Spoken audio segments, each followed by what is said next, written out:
Oh my goodness. And there it is. Wow, get the pitch to go.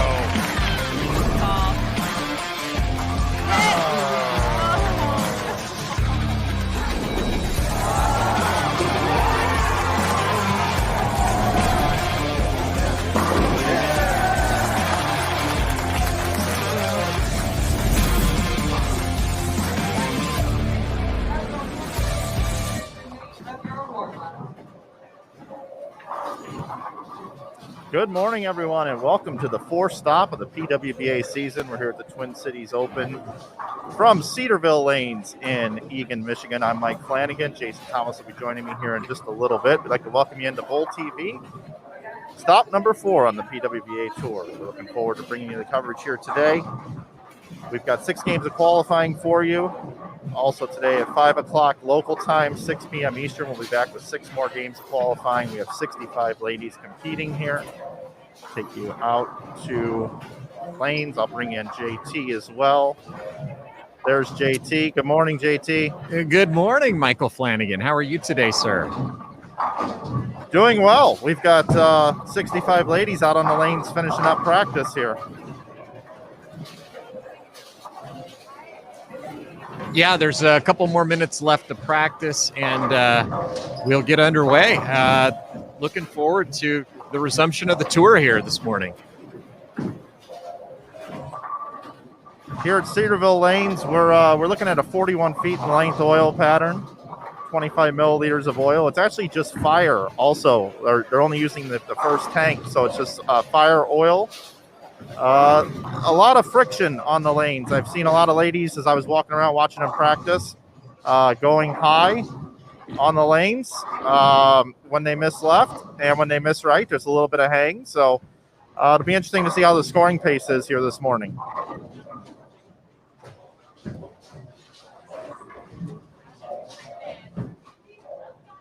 Yeah, it looked like they were able to strike yesterday, but it looked like also they didn't really play them, the way that they were going to end up playing them today.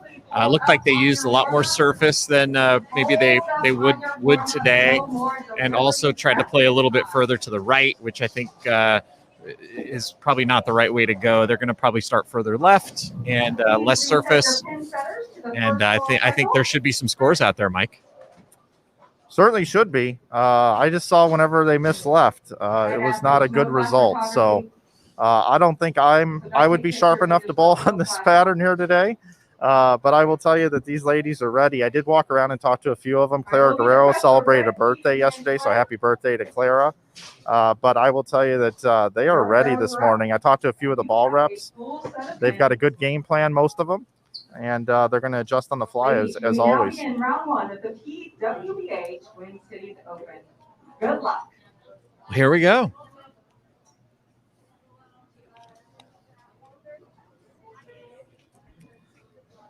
I'd like to welcome everybody into the chat this morning as well. If you have any questions throughout today's broadcast, we'll be more than happy to get to those questions for you here on Bull TV. Also, a great reminder, you can head over to pwba.com. You can look at the roster pairings. We also have 4 different feeds for you today, in addition to our main channel here. PWBA 1 will give you lanes 11 through 14 here at Cedarville Lanes. PWBA 2 will give you lanes 17 through 20. We're not using lanes 21 through 24 for this event, so we don't need to stream them because there's nothing happening there. Lanes 25 through 28 is PWBA 3, and PWBA 4 is lanes 29 through 32.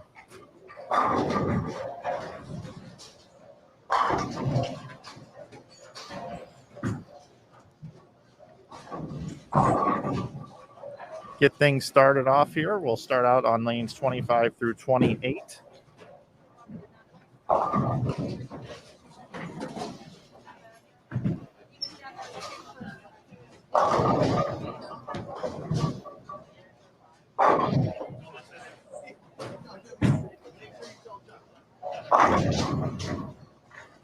On lanes 25 and 26 this morning, we have Rocio Restrepo, Tina Caborn, Taylor Baltice, Lauren Pate, and Taylor Bailey. And next door over on lanes 27 and 28, we have Tanya Rumpaper, Josie Barnes, Haley Trisky, Brianna Andrew, and Birgit Norakix. Birgit, of course, from Germany, recently married. So we got a last name change there for Birgit. Congratulations to her.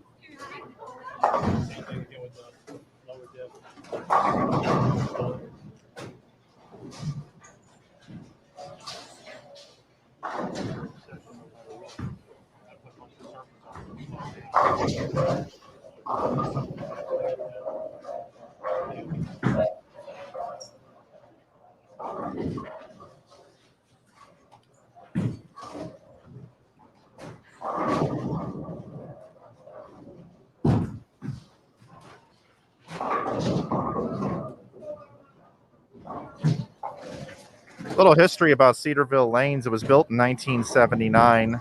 They got the Brunswick Astro kickbacks were installed, which means the pins bounce off. The kickback's a little on the lower side. I had a chance to talk with Nick Hoagland, who designed the lane pattern for this event last night, just a little bit, and he told me that pin carry is going to be the most interesting thing to watch here during the entire event. It says a lot of flat tins, and across the house will be one of the things you'll see frustration set in with some of the ladies. Yeah, we've already seen 2 710s in the first 5 or 6 shots we've watched go down the lane, and no Anthony Nyer spare conversions, no Ginger Assassin calls for Mike Flanagan this morning.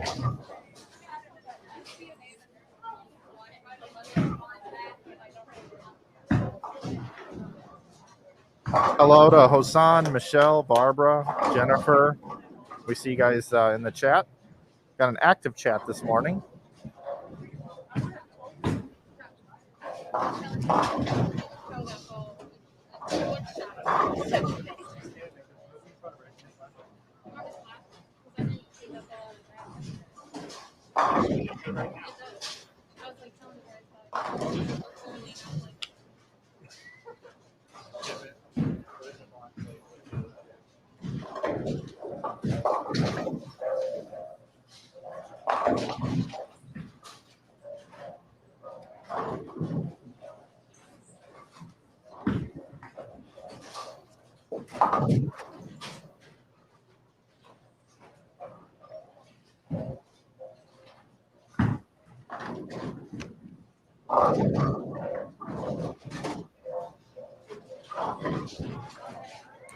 So 6 games of qualifying this morning. I'll tell you a little bit about the skip procedure here. So this pair of 25 and 26, in game number 2, they'll move over to lanes 27 and 28, so just one pair to the right. Then they're going to skip a pair for game number 3. They'll go over to lanes 31 and 32.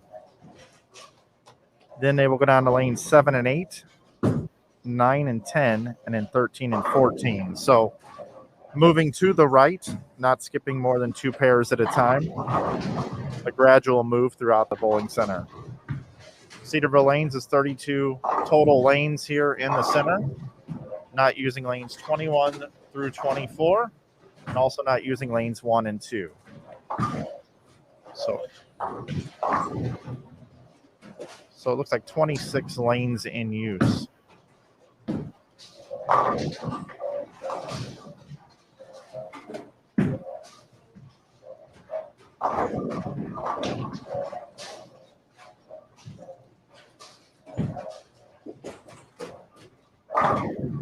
Just getting started this morning. Glad you're with us here on Bowl TV. Working on building out our scoreboards here as things change a little bit throughout the day. Get our coverage dialed in here this morning. Don't forget also, we will be back today at 5 o'clock local, 6 p.m. Eastern for 6 more games of qualifying.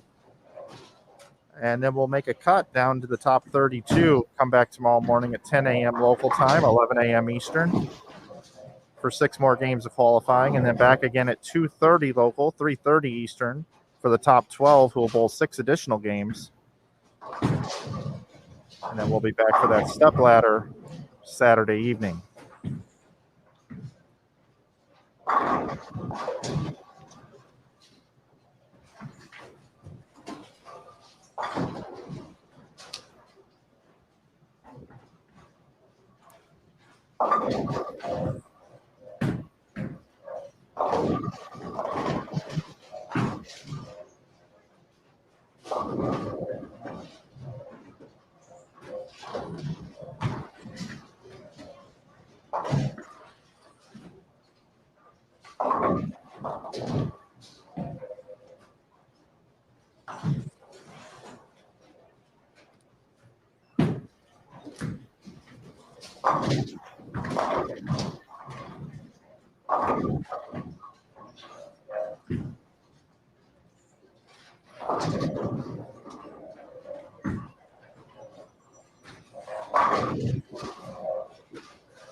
I mentioned at the top of the show, this is the 4th event of the season. Don't forget about what we had back in January, the PWBA Kickoff Classic, where event number 1, the Bowlers Journal Classic, was won by Shannon O'Keefe.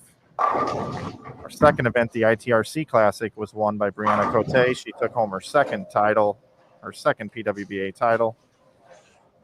And our third event was the Hall of Fame Classic. Julia Bond took home the W in the Hall of Fame Classic. So this is our 4th stop on the season. 20 titles to be awarded this year on the PWBA Tour.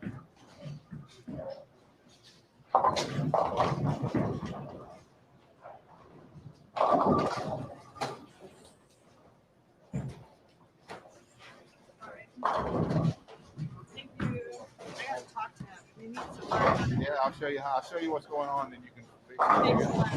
Yeah, I'll show you how to show. I'll show you how to fix it.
This young lady here is Taylor Bailey. And Shannon O'Keefe, she bowled for the McKendree University Bearcats, and Shannon O'Keefe said she had the best ball roll she'd ever seen, which, coming from someone of Shannon O'Keefe's caliber, is pretty high praise.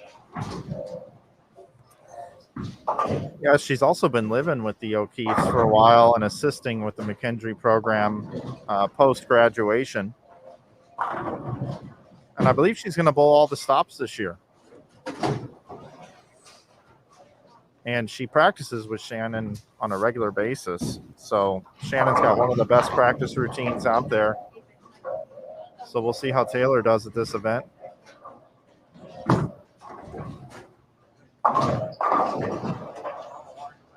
If you're wondering, what does that mean? The best ball roll I've ever seen.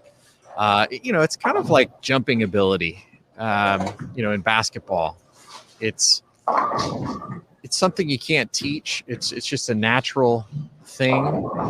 I think you can certainly improve your ball roll as your fundamentals get better. But what Shannon really meant by it was just naturally the ball coming off of Taylor's hand is just about as good as you could hope for. Just fighting to get the ball off the nose here early.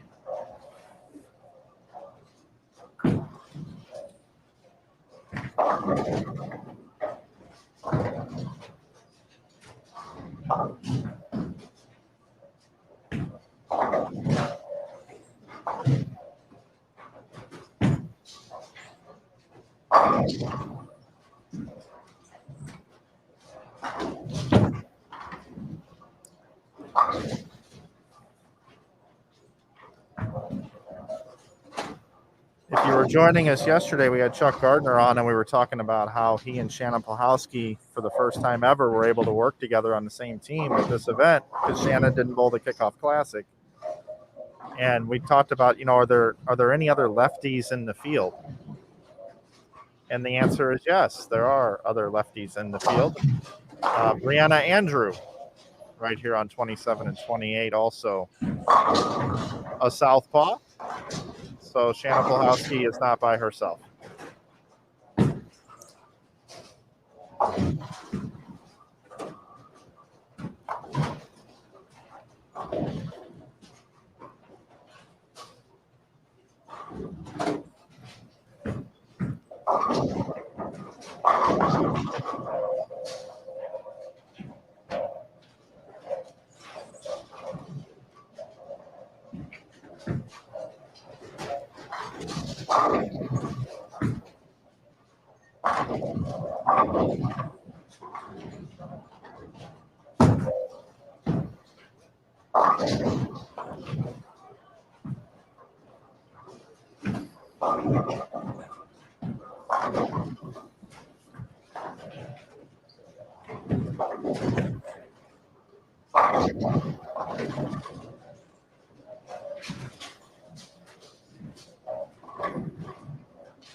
Josie Barnes stepping up here looking for a double.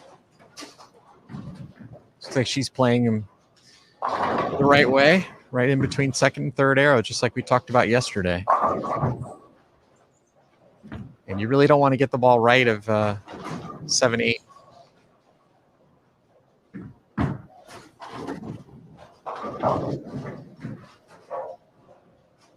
And Haley Trisky on the front 4, so we'll stay here and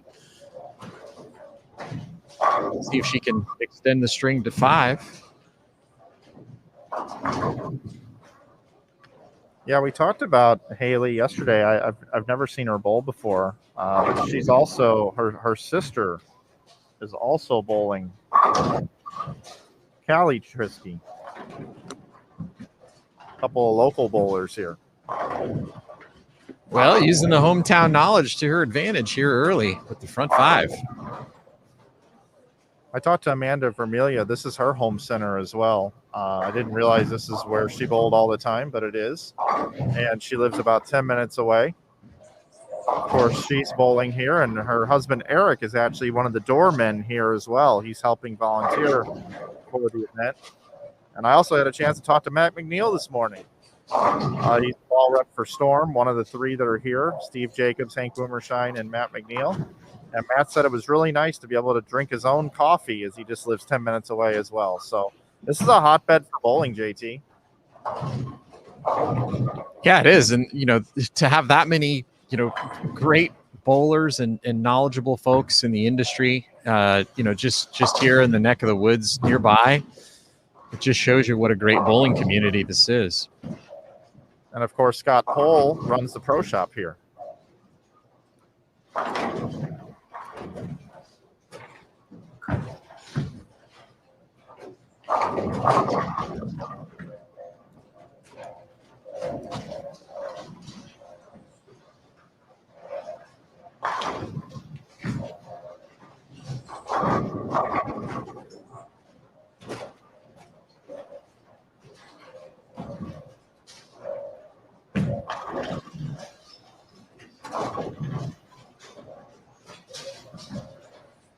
There's a late hit on the 10.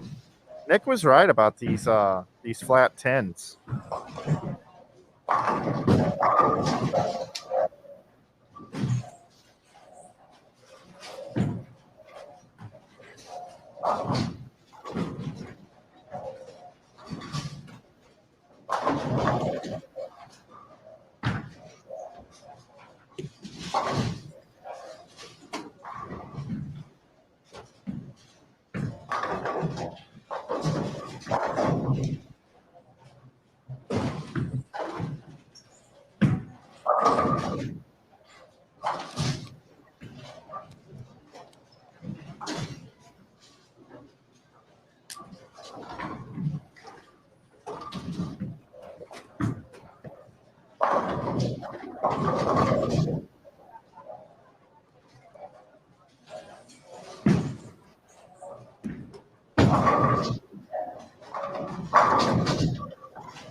Yeah, that seemed to be the story yesterday, Mike. It was heard it from a few ball reps. We heard it from Nick Hoagland. We would see a lot of players being able to hit the pocket, but carry would be the question.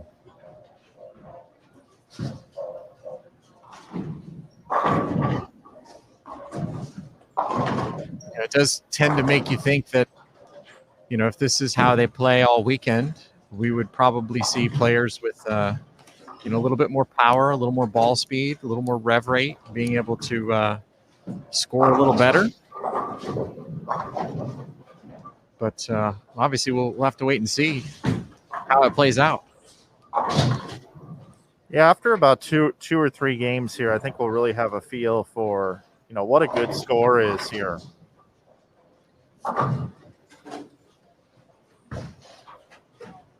Just in our bay in front of us, we have 4 pairs here as we're sitting behind lanes 25 through 32 right here. And just looking around, there's 4 or 5 players that have really figured it out here early on.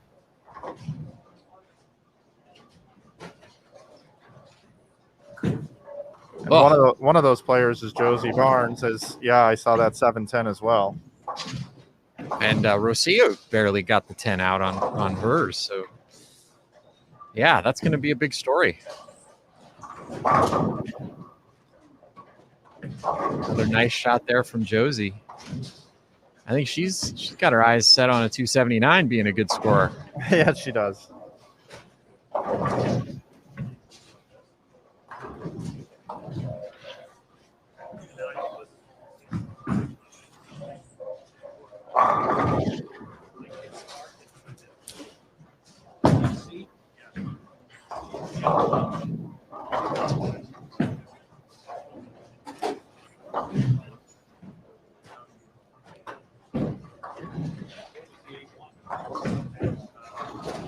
These are A2 machines, so if we were to see a 710 get picked up, it's a higher probability here with the type of pin setters and kickbacks that they have here. Not to say that a 710 is going to be made or anything like that, but if a lot are left, enough ball speed going over there at the 10 pin, especially on the right lane, you never know. Oh, there's certainly been plenty of opportunities to make one here in game one.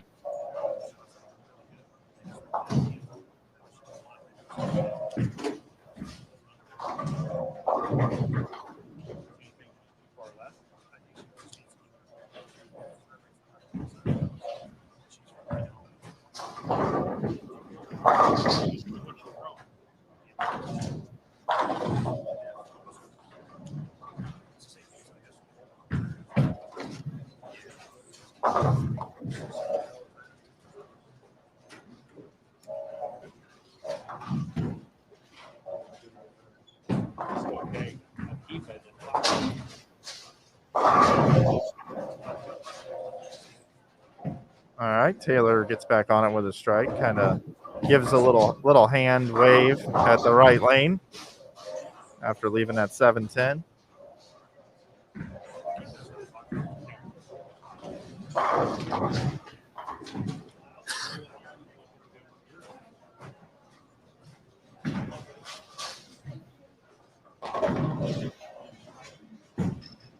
Taylor Bailey struggling to find a double out there.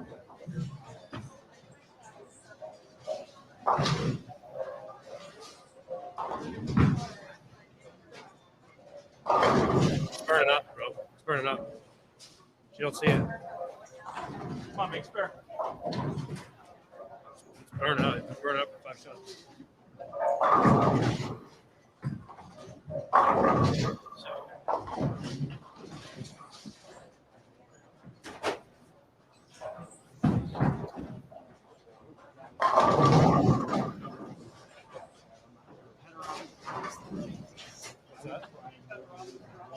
Yeah.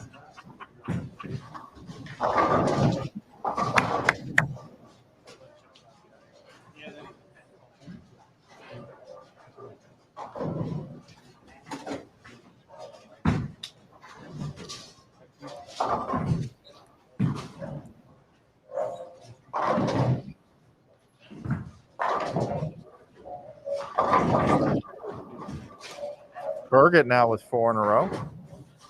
Jordan Richard has the front 8 down on 5 and 6, so I'll get some. Well, I'll give her one more, Mike. How about that before the black cloud sets in? Okay.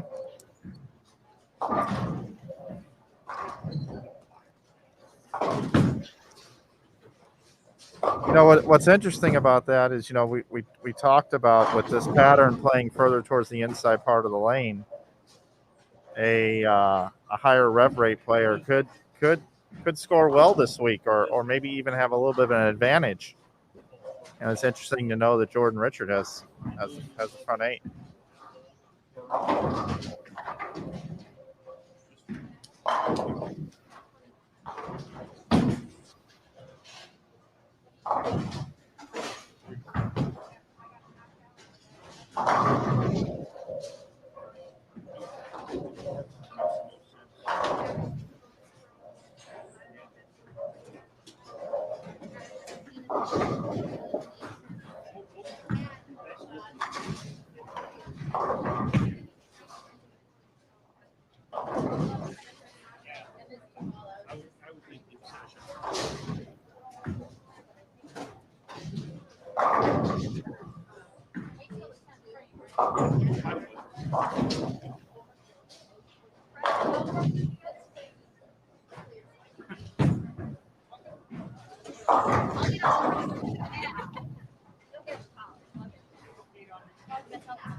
Just looking around the four pairs in front of me, off to my right, I see Sandra Gongora can still get to 257 heading into the 10th frame. So Sandra's going to have a nice start. Danielle McEwen's up in the 9th. She can get to 247. And that's on 31 and 32, and you can watch that on Bowl TV, PWBA channel number 4, if you'd like to watch the conclusion of that first game of qualifying. And Danielle McEwen did strike in the 9th, so she can still bowl 247.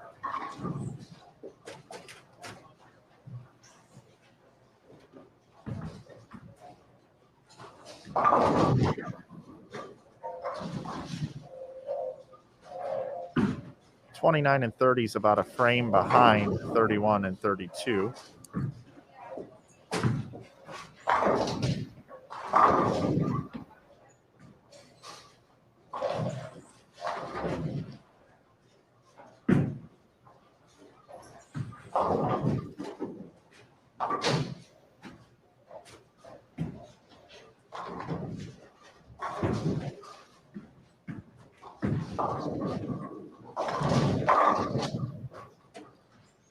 Josie with another strike. Can still get to 258. Be a great start for Josie if she can finish it out.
Tanya with the first shot and a 10th can still get to 198.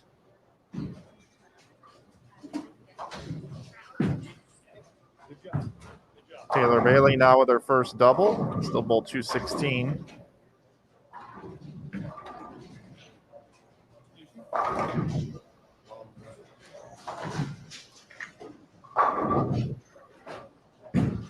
Strike for Brianna Andrew can still get to 179 here for the southpaw.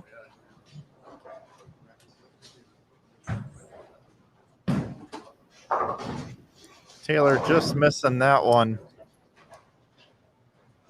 Well, the spare up can still get to 210. So just kind of looking around the scoring pace here. There is some score to be had here this morning. Got a possible 258, 278.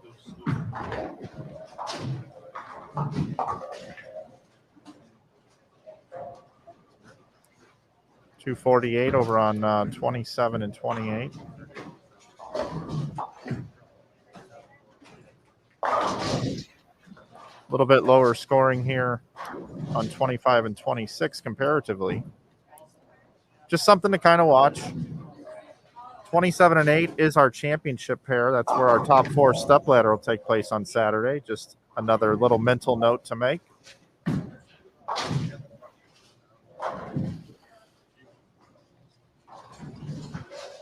Sandra Gongora did open with 257 on 31 and 32. Struck out a 10th frame.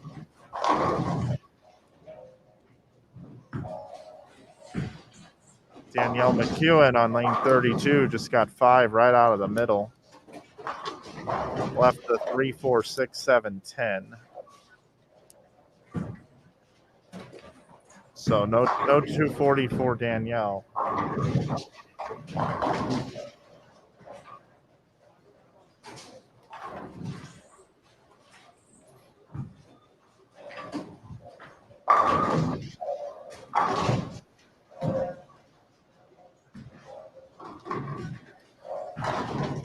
So here's Josie. First shot in the 10th. A little tricky carry problem there. Still can be in the 230s.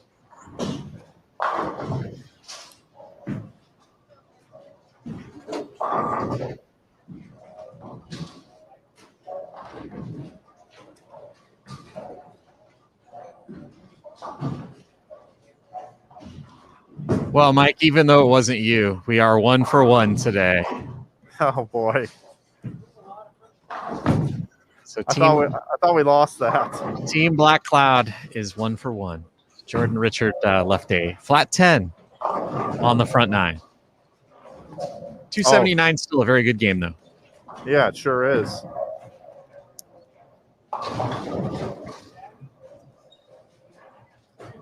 A lot of big games as I walked across the house. 257s. Ashley Galante is in the 250s, her first game. Jordan Richard, obviously, 270, and we're watching a couple of big ones here in front of us as well. Yeah, we got a posted score while you were gone. I told everybody Sandra Gongora 257 to start. Danielle McEwen opened in the 10th for 206. She was working on 240, so an unfortunate 5 count for her.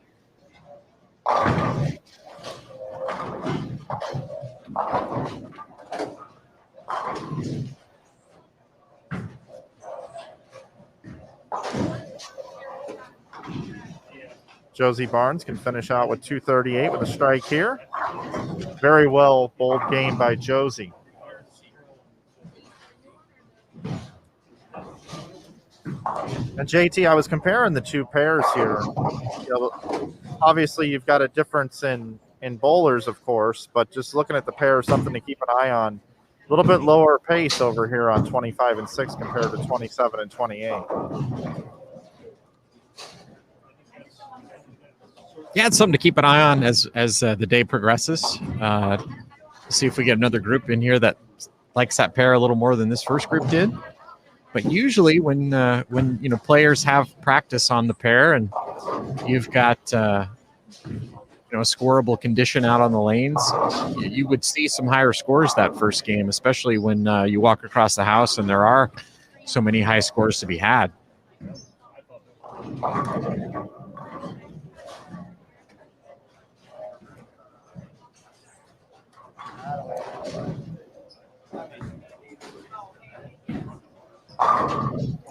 And Haley Trisky, that 9-pin that she left, that was one of the most brutal 9-pins I may have ever seen as we were talking there. But she sent a messenger flying across the deck at it. But with that shot there, she bowls 255 to start. That's a great start for her, the local, Haley Trisky.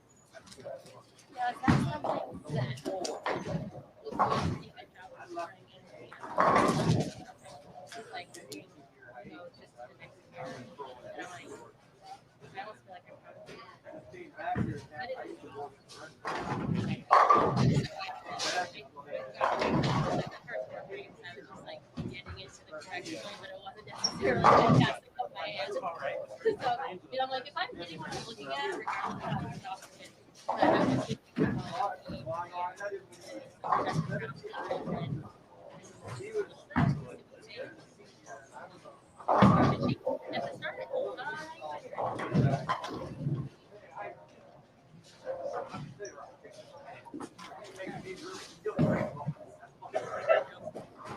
A well bowled game here by Taylor Baltice.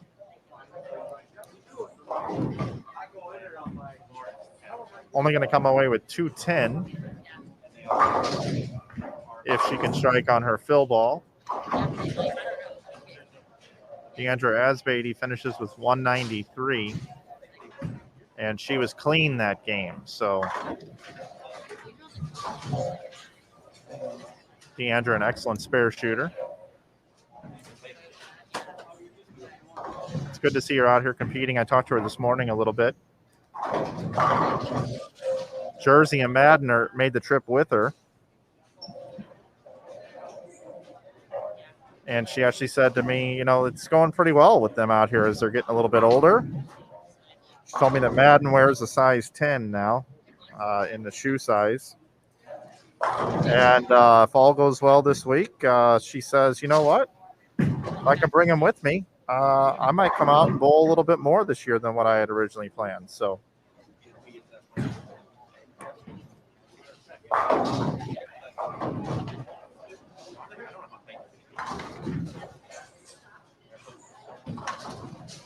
And folks, we are working through a few of the feed freezing that's going on here a little bit here today.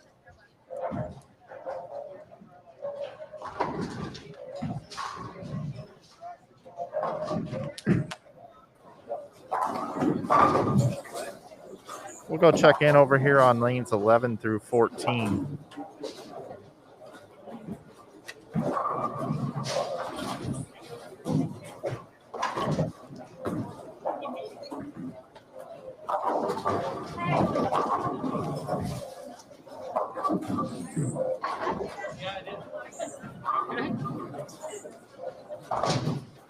Starting on 11 and 12. Shannon Blahowski, Jasmine Snell, Jen Higgins, Brianna Cote, and Summer Jasmine. 13 and 14, Jody Shearer, Jada Horn, Amanda Vermelia, Kayla Pashina, and Stephanie Johnson.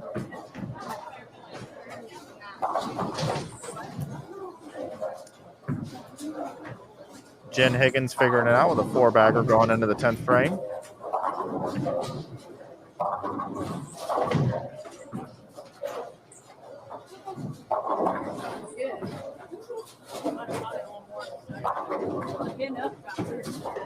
And there we go, another 7-10. I saw Nick Hoagland in the chat was talking about lanes 23 and 24 being a really difficult pair, if he remembers from the past. But that pair is not in play, Nick. So not using lanes 21 through 24 here through the event. Also not using lanes 1 and 2. So those pairs are completely out of play. Jen Higgins attempting the 7-10.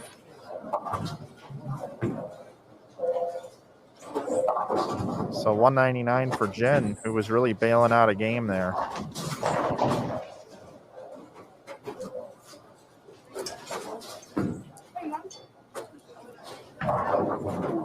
Stephanie Johnson, first shot in the 10th goes high. Leaves the 10. She can still get to 205.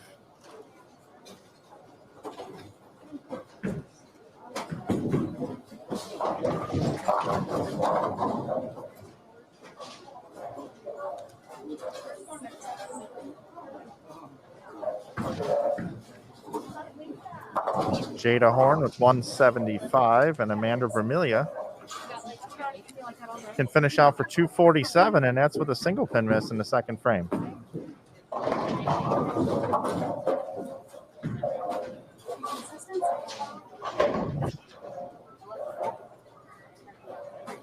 Looks like Steph's going to make a ball change here on her fill shot.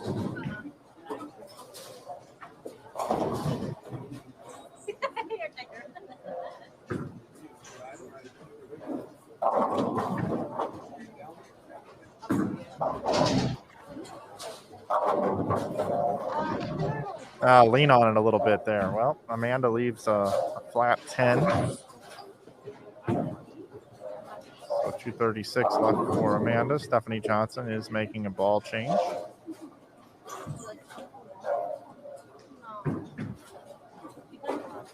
Yeah, it looks like Steph is going to finish out with one not quite finishing 201.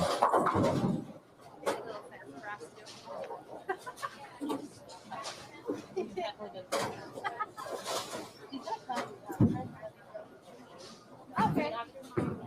Yeah. I see those of you in the chat checking in with us this morning. Kelly Kulik opened with 236. A lot of Kelly Kulik fans in the chat this morning.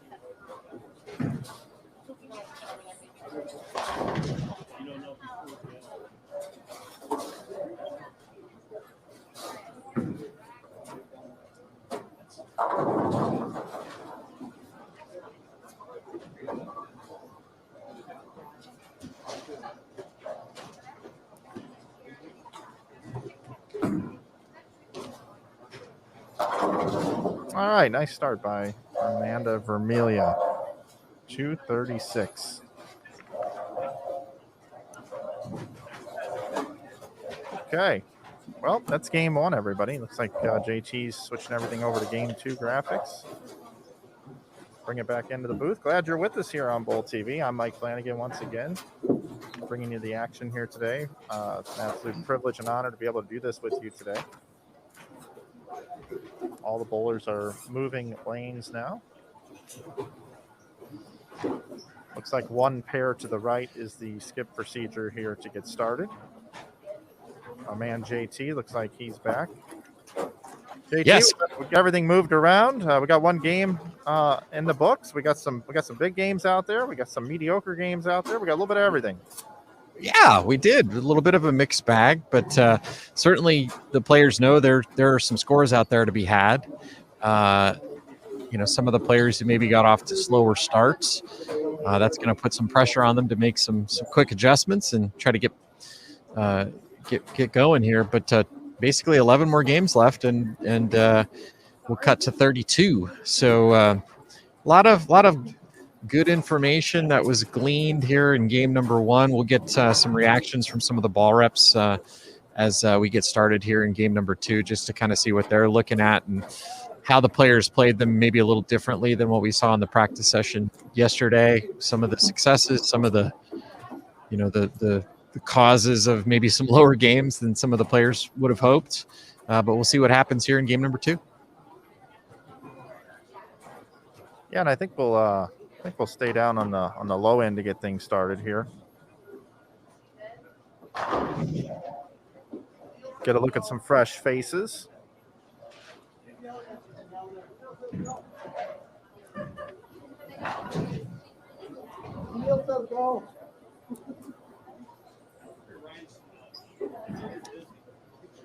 Shannon Plahowski to get things started for us in game 2.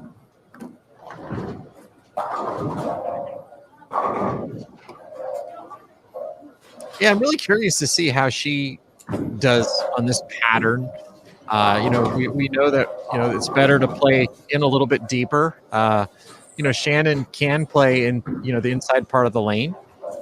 I think she's in the right part of the lane. And, I think as long as the righties don't migrate too far left into her laydown, she should be fine with how she's playing them.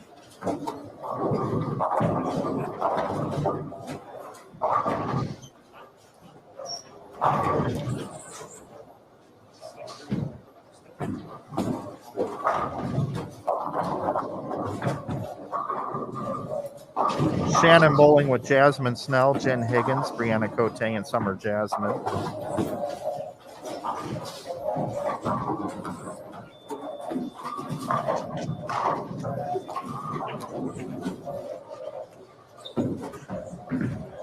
Over on 11 and 12, we got Jennifer Horkersack from Orange, Connecticut, Brianna Klimmer, Missy Parkin, Dasha Kovalova, and Kali Trisky. We just saw her sister bowl in game number 1, bowl 250.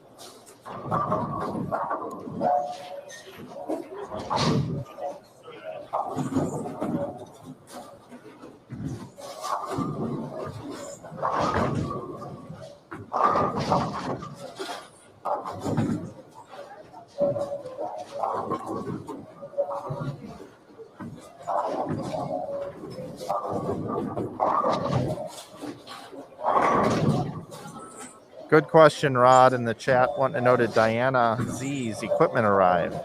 It did, about 10 o'clock last night. I did talk to Diana this morning about that, and she feels good today. She said she's got a really open mind, is just ready to go out there, just thankful to have her equipment, thankful to have Verity Crawley back, her roommate.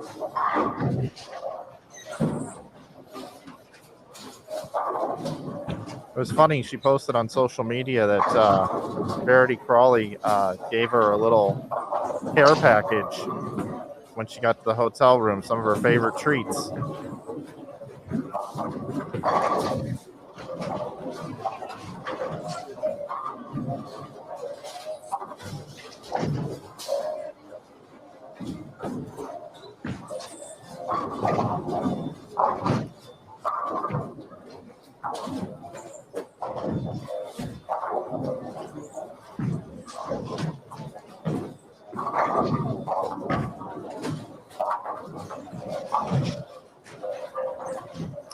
As soon as we get our game one standings update, we'll run through that for you here on Bold TV.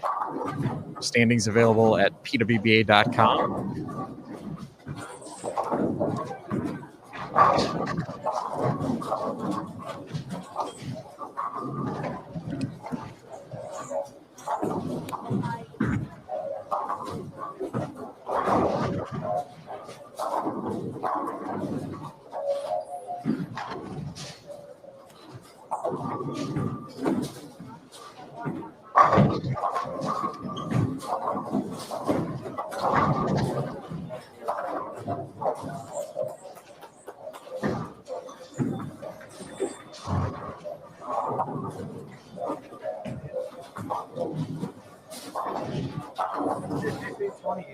Yeah, the 28th went off. Yeah, he's gonna put the 2-4-10. Oh, I don't know what that was. Okay. Making sure from my angle it looked weird. I'm like, oh no. I thought I did it to hurry.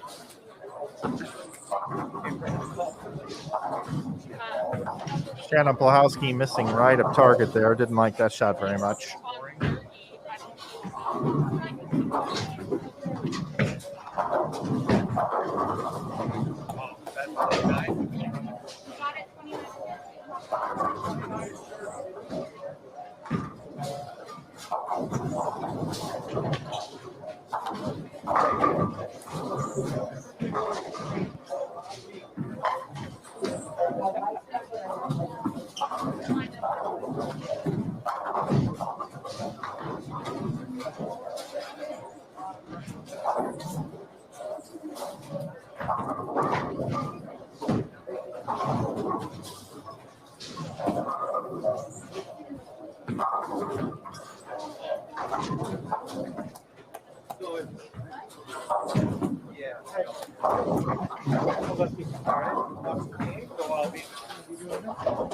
Just a reminder on the skip procedure here.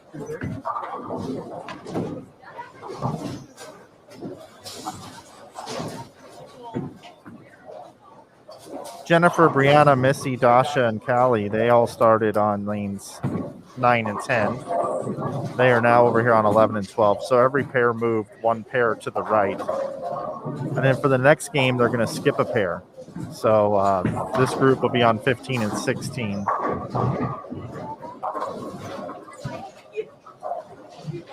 And then 17 and 18 is in play.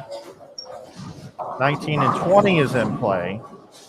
21 and 22 is not. 23 and 4 is not. So this group will go to 25 and 26 for game number 4. And then in game number 5, they will go to 27 and 28. And then they will skip a pair and they will finish on 31 and 32. So it gives you a little idea on the skip procedure today as we look at this left pair and where they will move throughout the rest of the day. And everybody else skips the same amount of lanes as they go left to right. And they stay together as a pair. So there's no left lane moves left, right lane moves right, or any of that. So hopefully that clears things up a little bit here. I know we had a couple questions there in the chat.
That's where I was like, 18.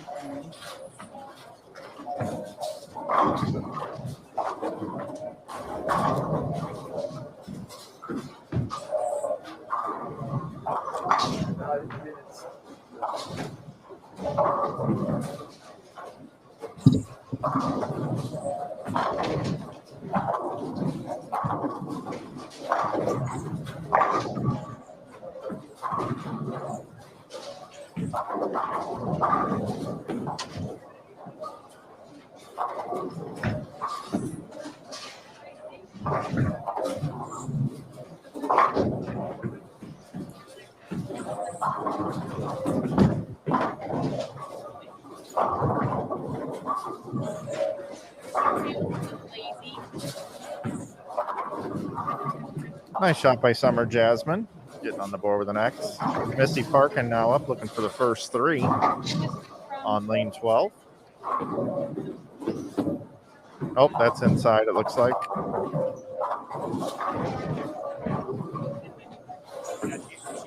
Jen Higgins left the flat 10. Covers that up. We'll see if Shanna can get back on it here. Struck both times on the right lane. Made a bad shot on the left lane the last time we saw her here, and see if she can get a double here. I don't know for sure here, but from what I can tell, I'm behind lanes 29 and 30. It looks like she's got urethane in her hand.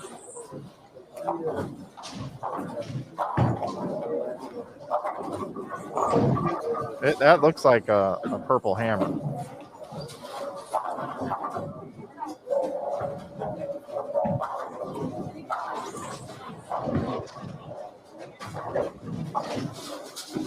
Hey, John. Is Shannon using a purple hammer? I will go check. I believe so. It is.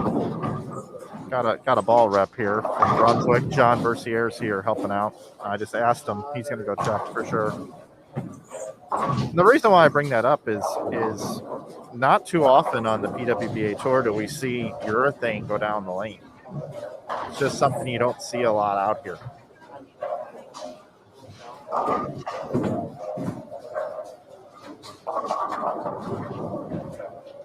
It'd be interesting to see if that changes with how much urethane we've seen on the men's side of things. You know, typically you would think that it wouldn't happen here. John just gave me the thumbs up. She is using a purple hammer, so.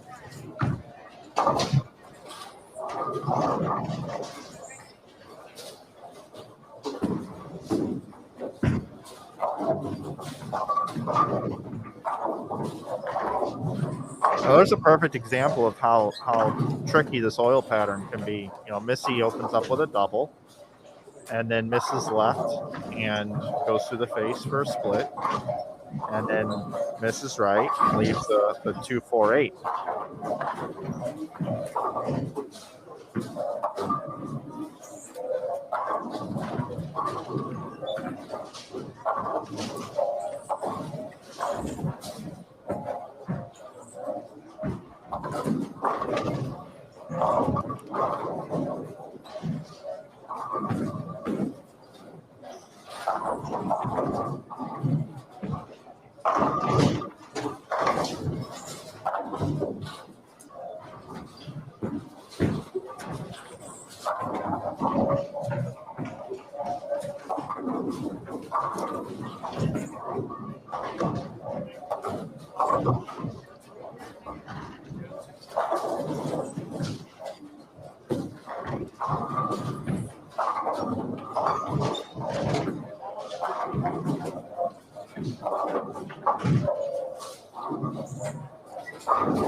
Shannon Plahowski now with a triple. She's going to be one I'm going to keep my eye on during this event for sure.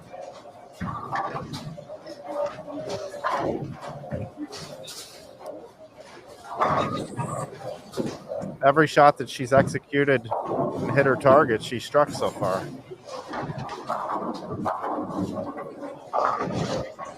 Carry percentage is a big deal.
Also, you may notice throughout the house the masking units, the custom masking units that we have here. And you'll see a bunch of companies up there that are gold partners and fully support the PWBA Tour at the highest level. And reading left to right across these masking units is Kegel, the official lane maintenance provider here for the PWBA. I want to thank Bill Walters and the folks at Kegel. Bill Walters on site here, oiling the lanes. Also to Rotogrip, Brunswick, and Storm. Representatives here as well, and of course supporting the PWBA Tour. And the BPAA.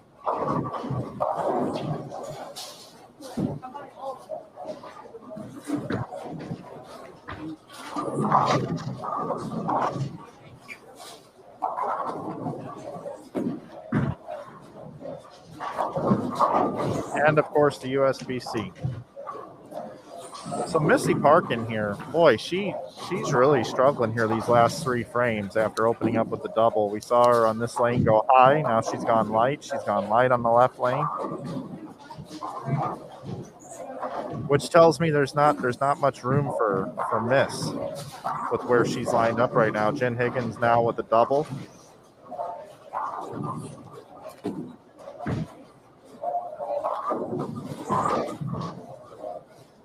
Summer Jasmine with only one strike working up on the board.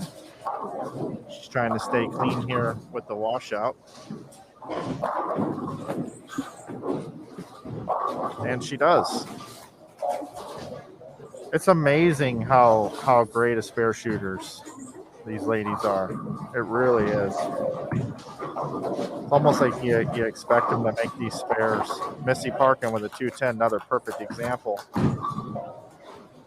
Just amazing spare shooters, amazing accuracy. A little spare shooting clinic here.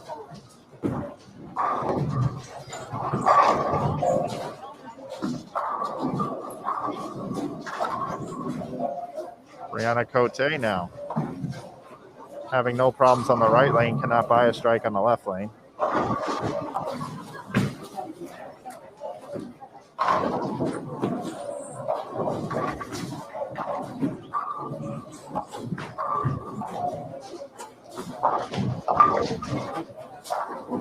Shannon Pulowski, 4 in a row. Her ball just hits so hard. I know that train is coming, JT. I mean, she doesn't hook it a lot, and her rev rate's not all that high, but her ball always just seems to hit so hard. Yeah, and she's got that urethane look, man. I mean, it's going to be interesting to see, and not a lot of traffic on the left side of the lane. Is this one of those events that she can get out there and get in her comfort zone and just start firing off 250 after 250 for a while, She bowled 234 the first game. And you want to know how I know that, JT? Because the standings are updated? The standings are updated. And if you head over to PWBA.com, right on the home page, there's a link that says Twin Cities results. And if you click on qualifying round 1, the standings are there. I also have a hard copy here. So let's go over the standings. As you reported, JT, 279 for Jordan Richards. She is your tournament leader right now after one game. Sandra Gongora, that we reported here down on lanes 31 and 32, she opened up with 257. And you also said that Ashley Galante bowled 250, so 257 for Ashley Galante. So they're tied for second. We watched Haley Trisky down here, bowl 255. She's in fourth. Julia Bond coming off that win at the Hall of Fame Classic. Nice start for her, 253 to start. Sid Brummett, 244. She's in sixth. Burgett, plus 38 in seventh. Kelly Kulik in eighth at plus 36, tied with Amanda Vermilia. And rounding out, we'll do the top 10 for now. Dasha Kovalova, plus 35. So out of 65 players, 32 are even, which means 33 bowled a score under 200.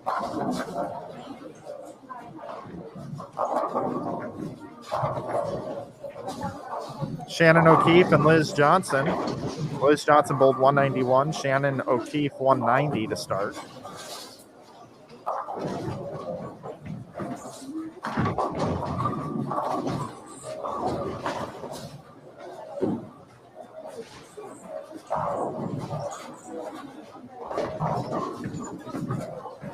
But you can check in and see how your favorite PWBA bowler is doing right over at PWBA.com. Check on the standings. I want to thank Tennille Milligan, our Director of Operations, for bringing down the scores so quickly. And since we're thanking people, we should thank Brent Prentice, our proprietor here at Cedarville Lanes, for being committed to women's professional bowling. Thank you, Brent.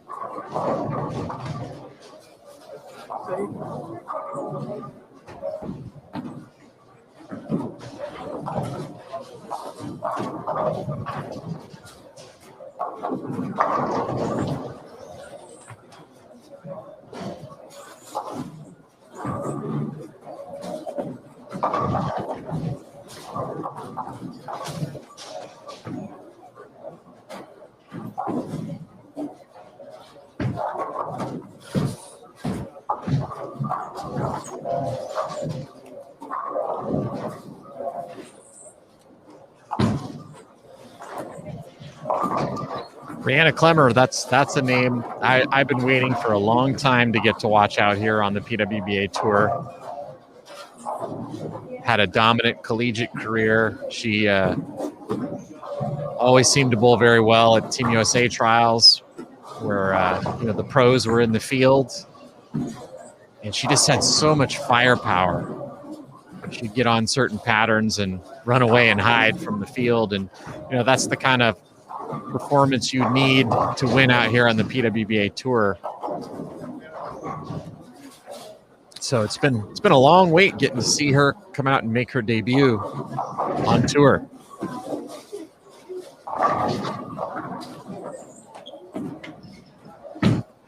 We got quite a few fans of hers also watching this morning. Or afternoon, depending on where you're at.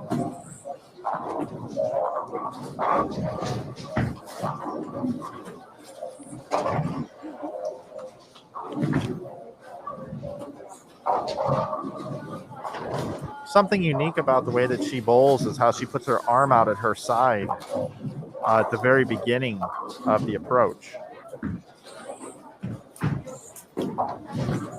Yeah, it is. It is very unique, and it's something that she learned as a bit of almost a training aid at McKendree University, and it worked so well. She just ended up incorporating it into her game, and because it looks like something you do, in practice, right? And it was really just a way for her to keep her shoulders a little bit more square. She would tend to get open at the top, and then the ball would come in behind her head, and she'd have a hard time playing up the lane. And so it was just a way to kind of train her body to keep her shoulders as square as possible. And it works. You've got to have a tremendous amount of upper body strength in order just to do it.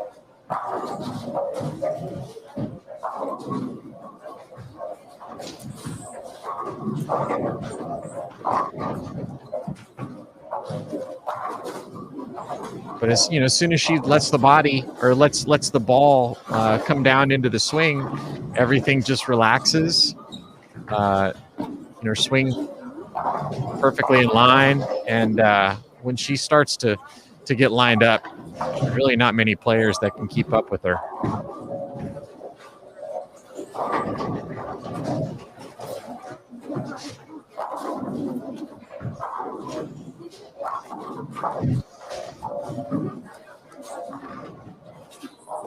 Another one of those dreaded 710s just off to our left with Julia Bond there on lane 10.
Jen Higgins with a nice break there. She was staring at a big 4 on a 4-bagger. Luckily, he just leaves the 4 and the 7.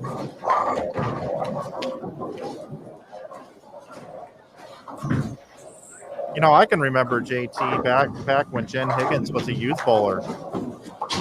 Her and Josette, the Petrick sisters.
We'll switch over here just momentarily. Got a couple of players who are working on big games. Giselle Post just finished with 263. Erin McCarthy working on a big game as well. She can Beautiful shoot shot 58. there. Yeah, yeah. Yeah, and, you know, I wasn't going to mention Giselle Post, but now I can, JT. And I'm going to strategically say this the right way, okay? After this game of 263, Giselle Post is now +5. Ooh. Wow. Well, at least Okay. she's plus.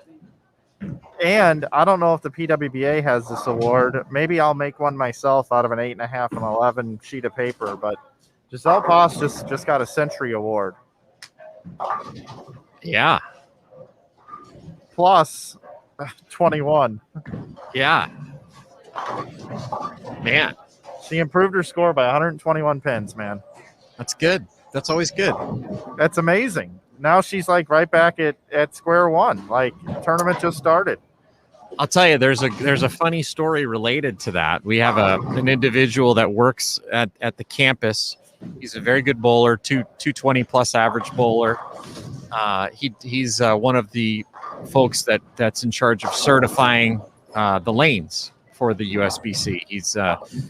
He goes around the country and measures the topography and reports on the flatness of lane beds across the country. And he bowled league the other night, and I'm not joking. His scores for that league session were 88. His first game, 88.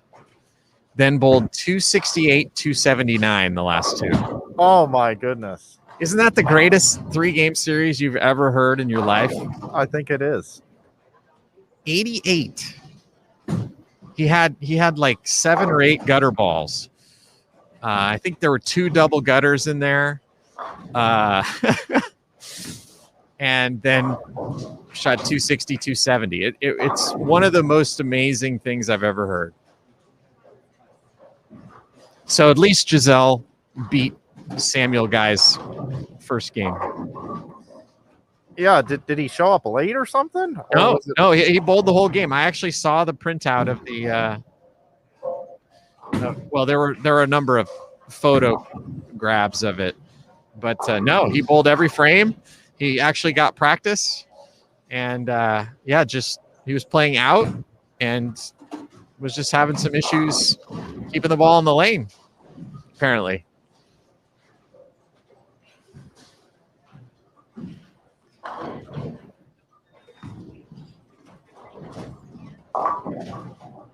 Yeah, it's hard to. I know you're speechless. It's hard to fathom.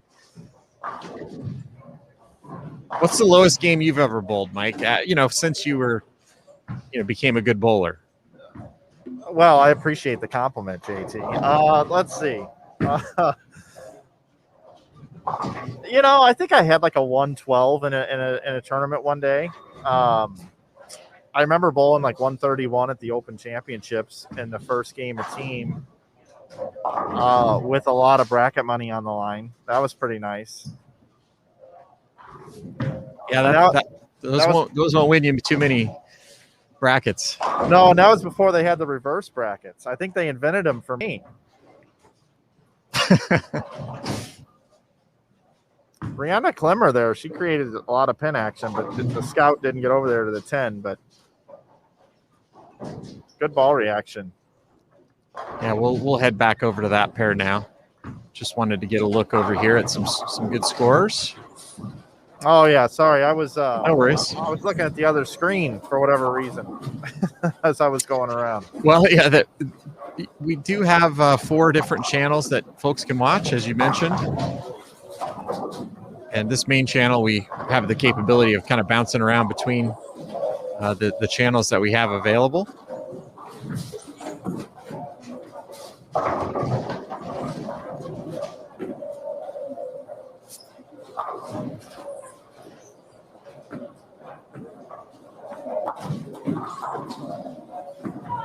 Now that we're going to be through 2 games, I would imagine more than half the field will be over 200 average as they're figuring it out. And not having to move too many pairs either, just one pair to the right the first game is kind of helpful. It is, but I did walk up and down, Mike, and look doing the 300 watch, and yep. the scores did seem markedly lower this game. Oh, really? Than we saw in game number 1. That's surprising to me. There were still certainly the odd 250 plus game, but I would say across the board, not nearly as many big scores as we saw in game number 1. And, we did talk about 25 and 26. And, there were a couple of really big games, 263 and 248 on that pair. So that group, at least a few of the players fared a lot better on that pair than the previous group. Well, I can say I know of one player that went from minus to plus. Yes, you do. We do. I was kind of going off that trend, honestly, JT. I was taking just a dark stab at it. And she went from way minus to plus.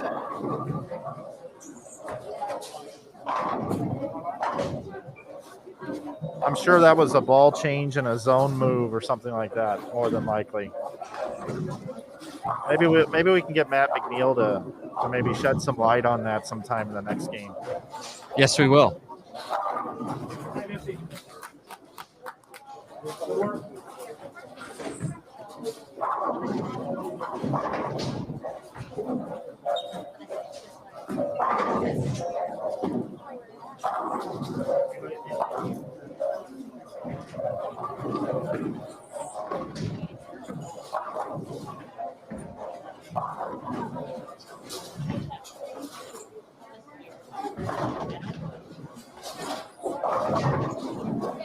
Well, JT, I just found another player that went from minus to plus. And that's Jen Higgins. She went from -1, and now it's going to be plus 20.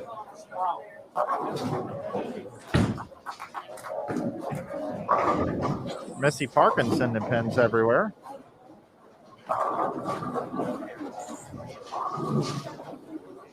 Missy bowled 183 the first game, can bowl 212 this game.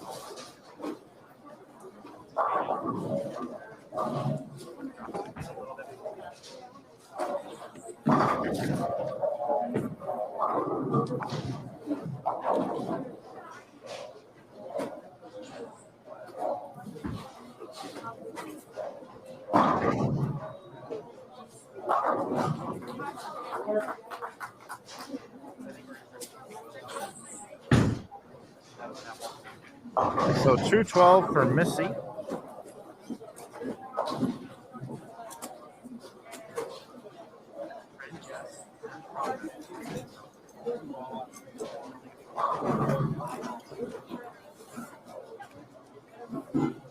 Wolhowski, Higgins, Snell, Cote, and Jasmine will move to lanes 17 and 18.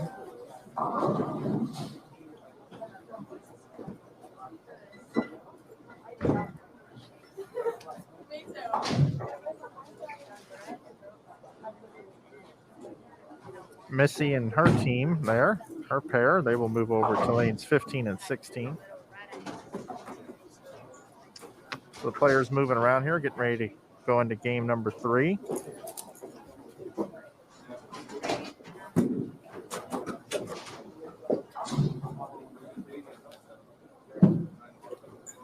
Glad you're with us here on Bowl TV.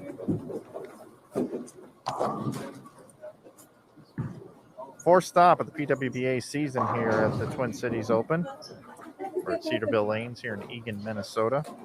I'm Mike Flanagan. JT also on site helping me out here as well.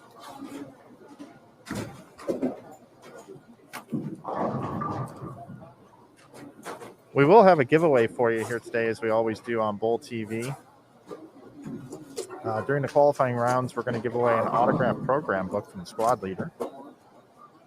And during round 3, we'll be giving away an autographed program book from the squad leader. And then in the finals, we'll also be giving away a bowling ball. So make sure you stick around for that, as we do giveaways here on Bowl TV.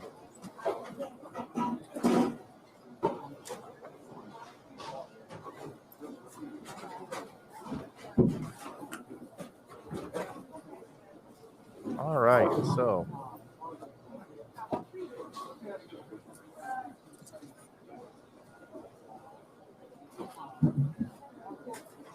we have some new players coming into scene.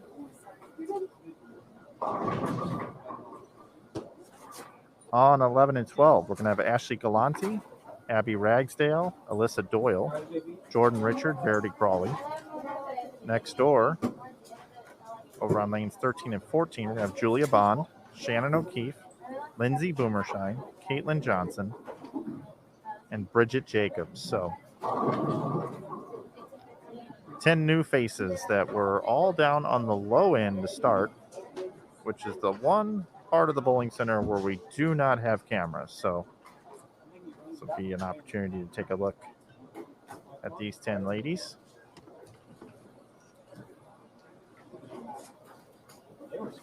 It won't be too long. We'll have standings after game number 2 for you.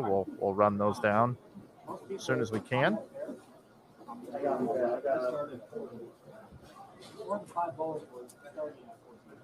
Six games of qualifying this morning. We started at 10 a.m. local time, 11 a.m. Eastern.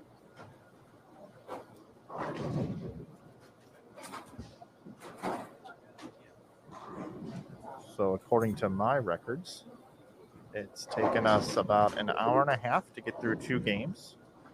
So we're looking at about 4.5 hours of bowling here. So that will get us completed at around 2:30 this afternoon local time, 3:30 on the East Coast. And then we'll be back 2.5 hours later with games 7 through 12 of qualifying right here on Bowl TV, Cedarville Lanes.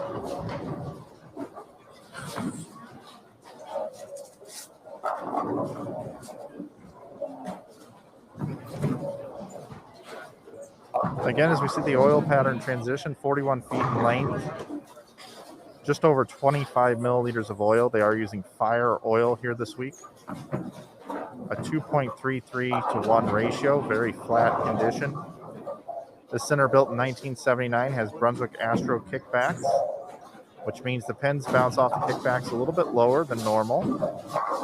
Kind of the characteristics of this here.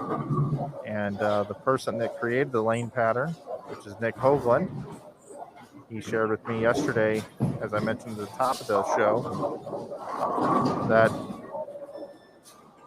corner pins are going to be a big difference maker here. Who can carry the corner pins and who cannot will be the players that will be able to separate themselves from the rest of the field. And we've seen that already just through 2 games. A lot of 7-10s, a lot of flat 10s.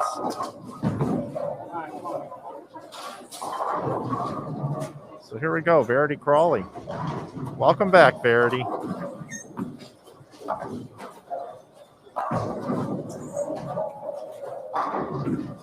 Her attitude and the way that she handled not being able to come over stateside is to be applauded by anyone. She did a great job handling that whole situation with not being able to come back over to the States and miss out on the first 3 events of the year back in January.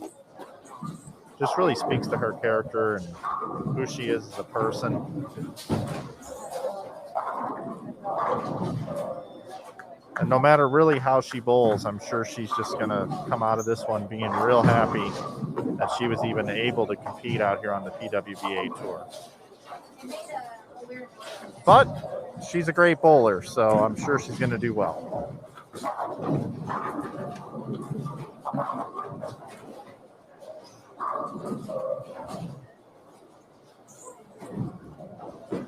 Verity opened up game number 1 with 203.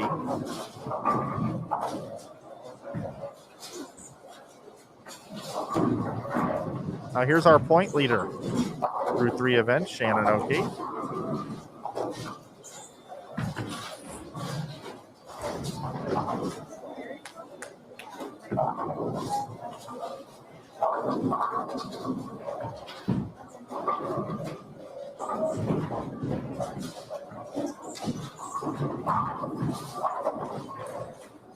I'm really not sure how this happens, but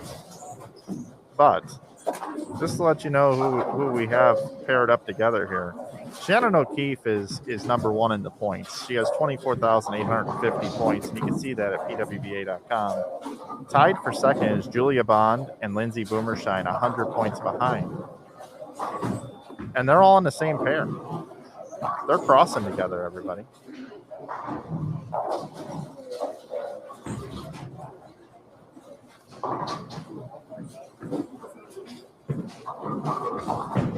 And now here is Lindsay.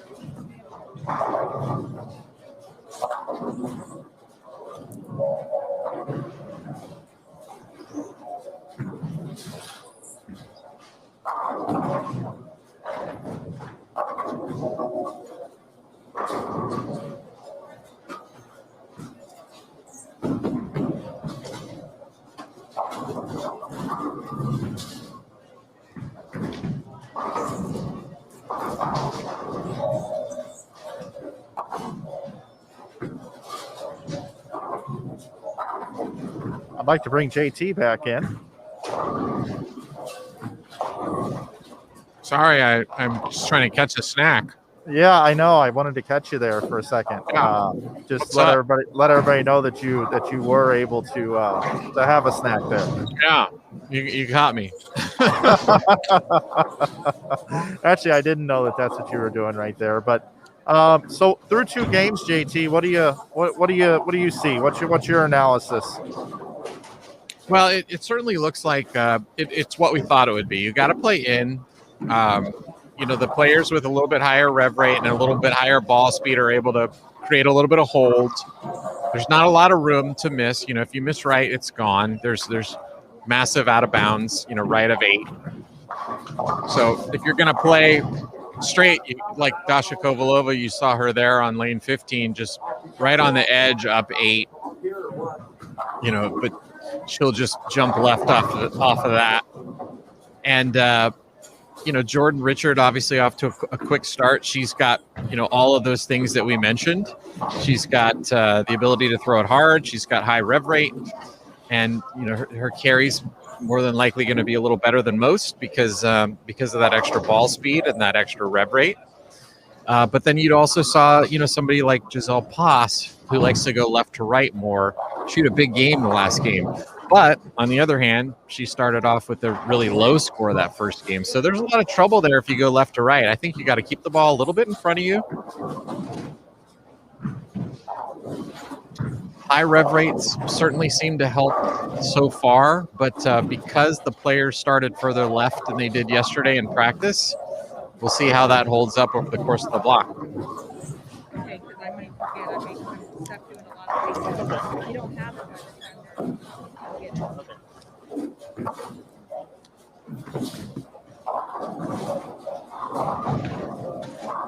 JT, I got a standings update hand delivered from Tennille.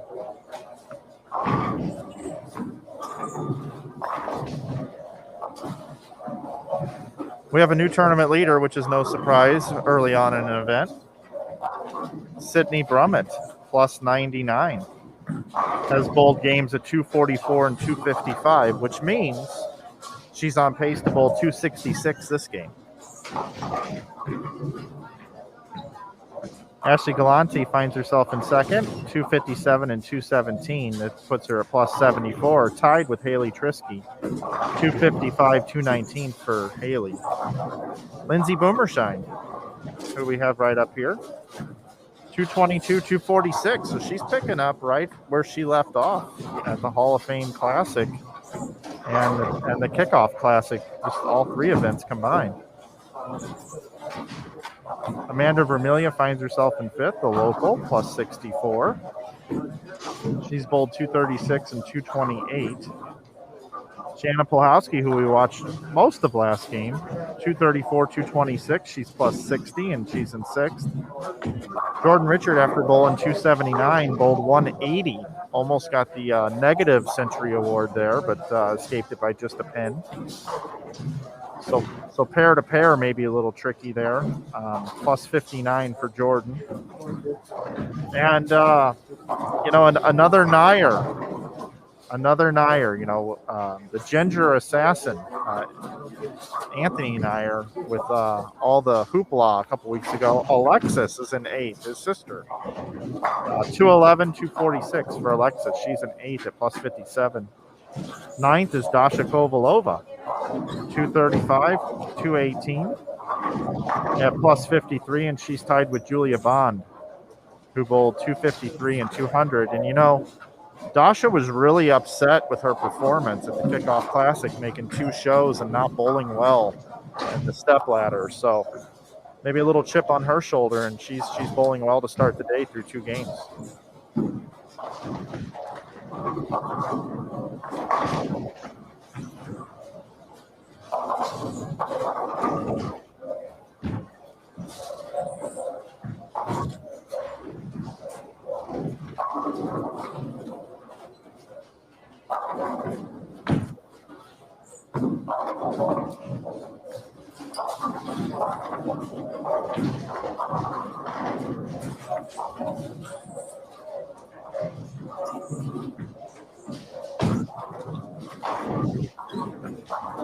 And hey, JT. Yes. I finished my snack, by the way. JT, do you remember earlier I had said that I thought there would be more plus scores after game two? Yeah. You did say that. Well, there were 32 that were even or better. Well, that number is now at 35. Okay, you were right. So and I didn't walk the building, right? So like you did, I just kind of felt like it was from what I could kind of see around. It was a complete guess though, bud. It was a complete guess. But yeah, 35 players now, even or better. I think that makes sense. Because even though, the scores didn't seem as high that second game, I think a lot more players are figuring out that, hey, they're not really that hard. There's something out there. And it's not super obvious. You know, it's not a league shot, right? If you throw it right, it's not going to hook. But these players are so good. Once they all kind of see what's out there and what's available, they make moves and they start to figure out how to score. And JT, it's early. It's real early to even be thinking about a cut, right? I mean, we're going to cut to the top 32 after our 12 games today. But that's what we like to do in bowling, is we like to start looking at that kind of stuff, even if it's early. And currently right now, 32nd position, +2.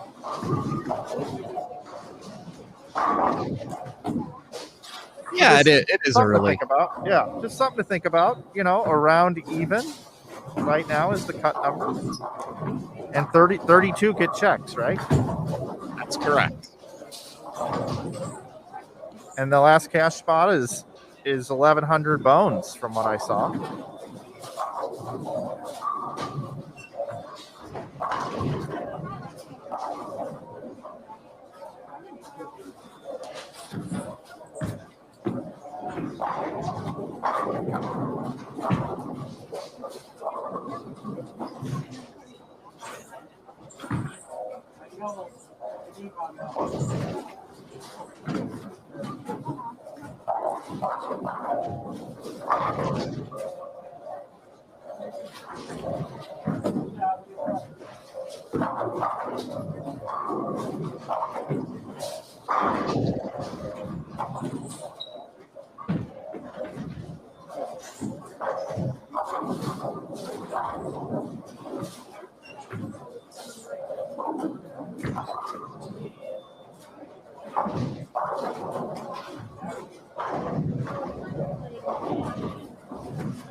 Just checking in on the chat. Glad you guys are all with us. If you don't mind checking in, letting us know where you're watching from today, and maybe kind of what you're doing. Are you at work? Are you off today? Working from home? How are you enjoying today's event? I always like to know, because I know what we're doing. I like to know what you're doing.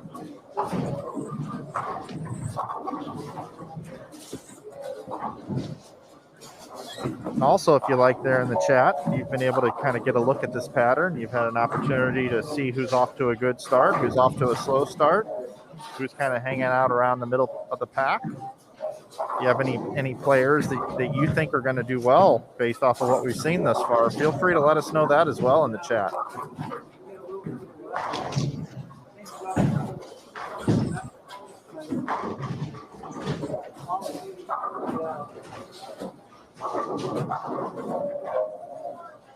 Sid Brummett leading at +99. She just moved, took on a assistant coaching job as well.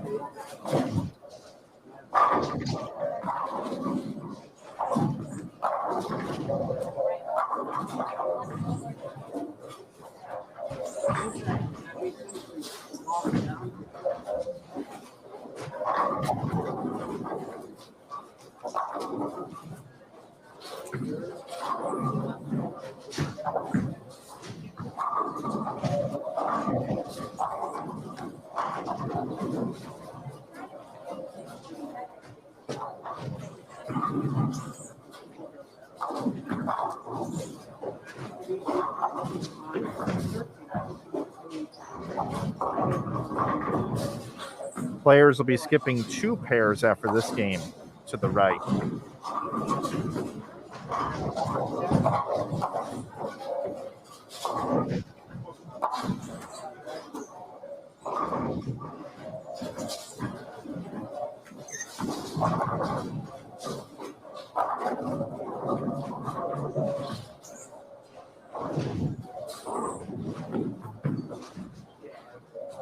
Oh, Carrie King from Savannah, Georgia just signed up for the Nashville tour stop. Awesome. Tabitha's working and multitasking today, watching from Arkansas. Tony's in New Jersey. Jim's in Louisville.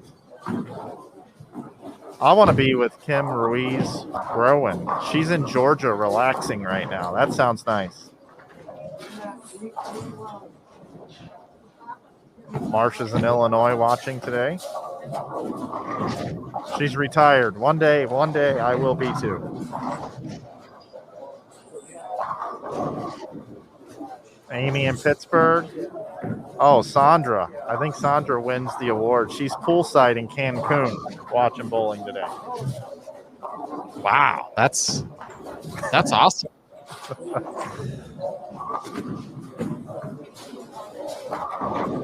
James is kind of like me most of the time. James McGorvin. He's in Pennsylvania. He's just watching from home. That's what I do most of the time. Or wait, maybe I'm more like C. Nelson. I should tell everybody. I'm working from home. He's in Oregon. Ladies are doing good. And we got people all over the place. We got Columbus, Grand Rapids, Massachusetts, Orlando, a lot of Florida. That's all you got to do to get them to type into the chat here, JT, to get our community involved. We are a community, folks. Don't hesitate to type into that chat and make some friends and let us know what's on your mind or something you may see, or you help us with the broadcast as much as we help you with being able to showcase the ladies that you want to watch and the pairs you want to see. We're in this thing together.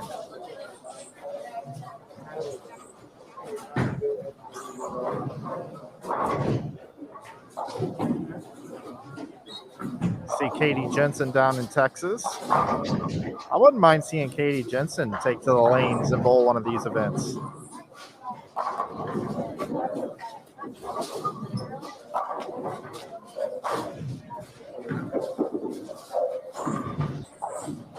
Emily's watching in Lincoln. The big week coming up next week will be in Lincoln for, you guessed it, the Lincoln Open.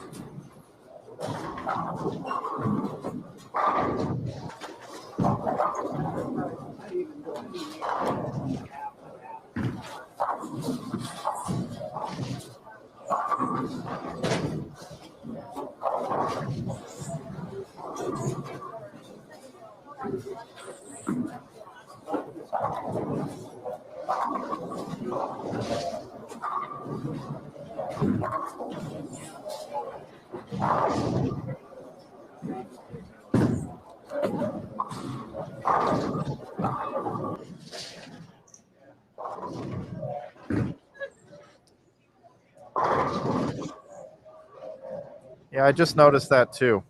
Yes, just took the liberty of changing our shot here. We've got front 7 alerts on 31 and 32. Rocio Restrepo working on a possible 300 game.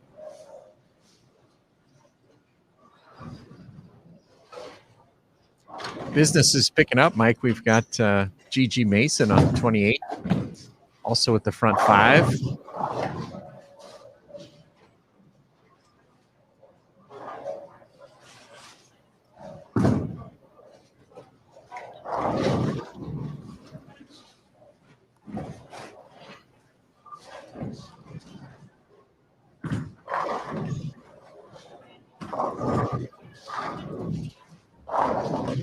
Nice shot by Giselle.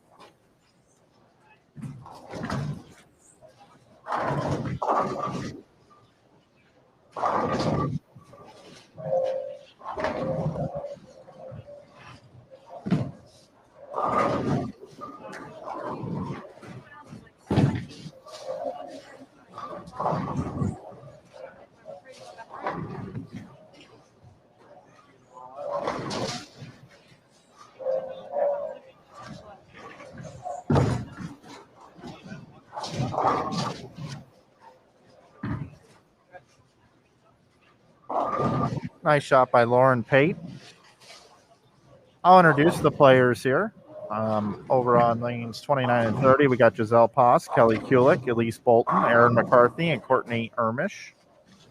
And on 31 and 32, it's Rocio Restrepo, Tina Caborn, Taylor Boltice, Lauren Pate, Taylor Bailey. We saw them on the first game today.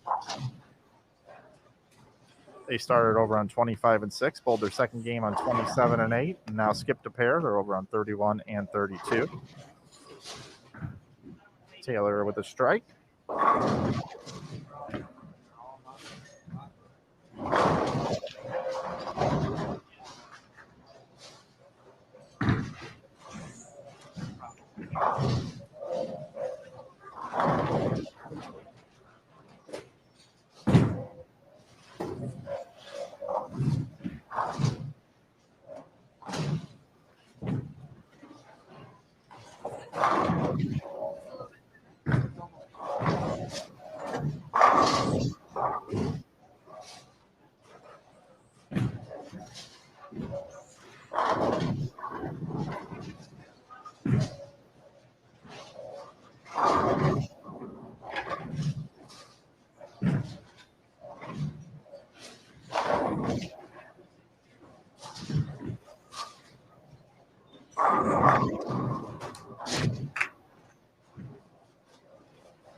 Well, Mike Rocio Restrepo's run at 300 comes to an end with the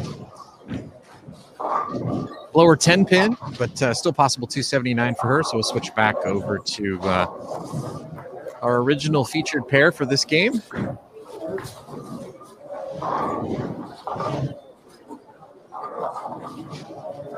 Well, you get here first, and I think I get here about third or fourth every morning. You know who was fifth today and the first athlete to walk through the doors? I don't. Who? Rocio.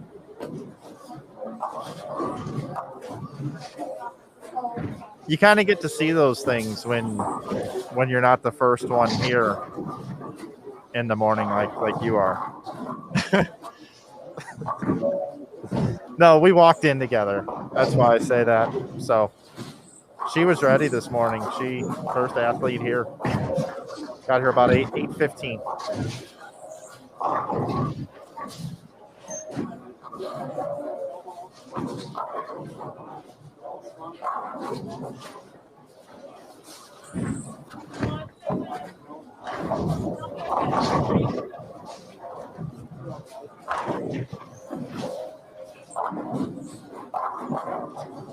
Shannon O'Keefe getting it going now. Double, a couple of spares, and a triple.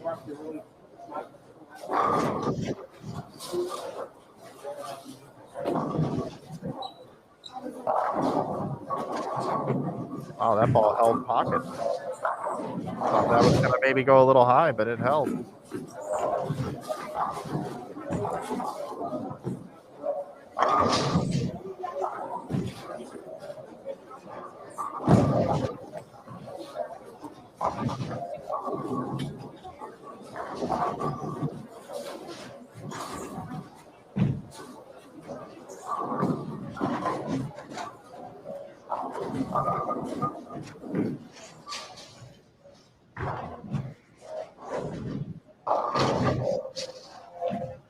And just jumping back up to the high end, we've got Gigi Mason working on the front six.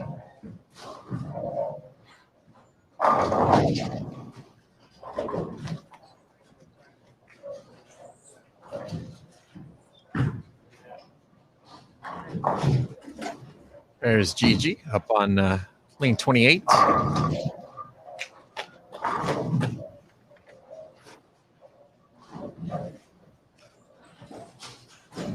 Bang.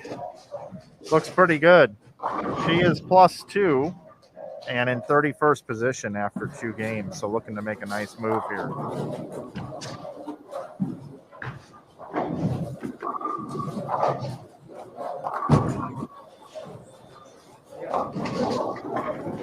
Lindsay Boomershine leaves the 7-10, which is not uncommon. No, it's pretty regular occurrence here this morning. A lot of players hitting the pocket and a lot of strikes, but also a lot of 7-10s.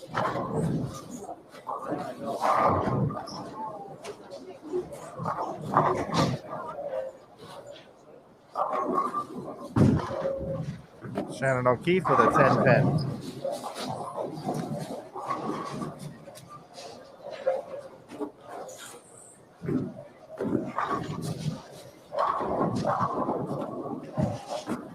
You know, it feels like 660 for a 3-game set is a good goal number. Man, solid 8 for Caitlin Johnson.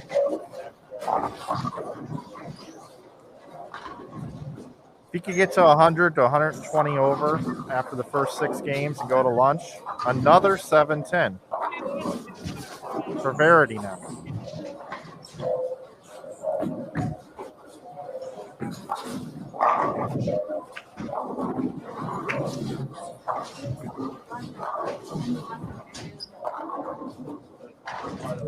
This is one of those, if we had like an online betting app of some sort, you know, will the 7-10 be picked, you know, at some astronomical odds? This might be the week.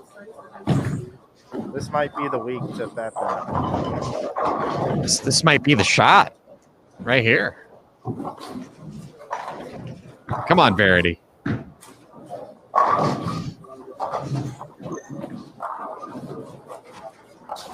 Oh.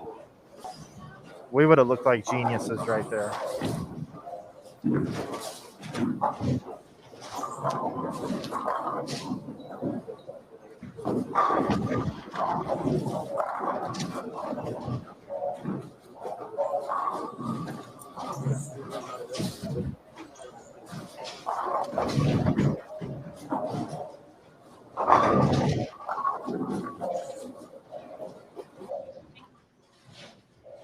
Jump back up here, and we've got Gigi going for the front 8.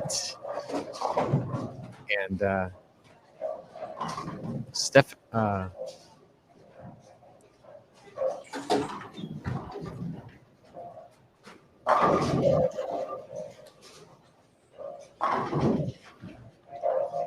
Looks like Carrie Smith has spare 7-bagger.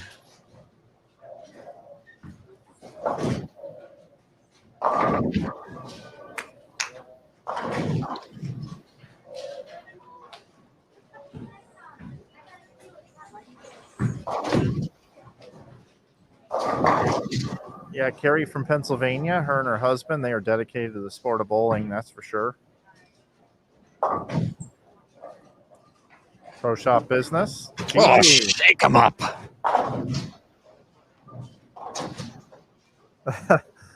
She's got such a great attitude all the time, too. A lot of energy out of Gigi. Carrie Smith now with the 8-bagger.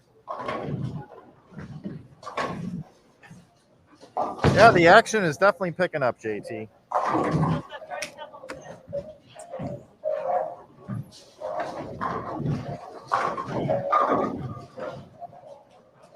Diana with a double.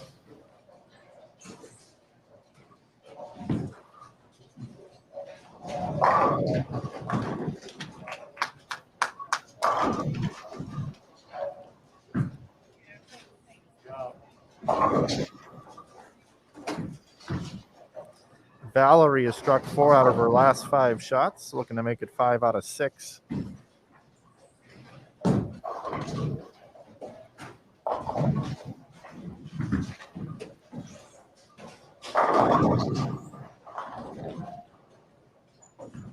Go more.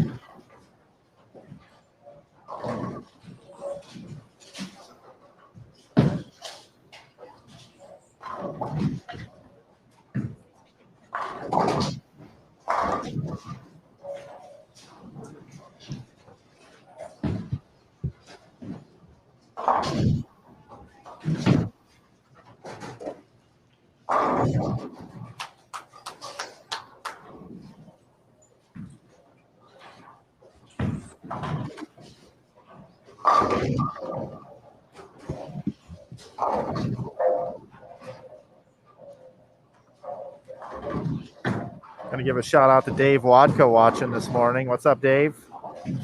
Miss seeing you so much, buddy. Glad you're watching today.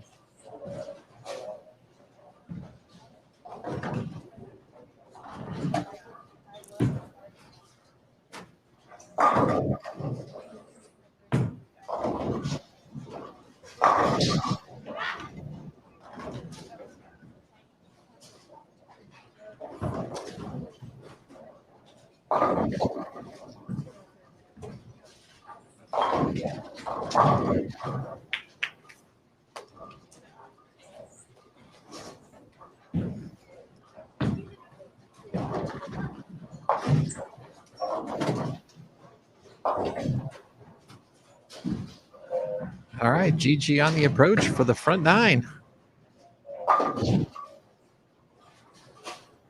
Oh, can opener.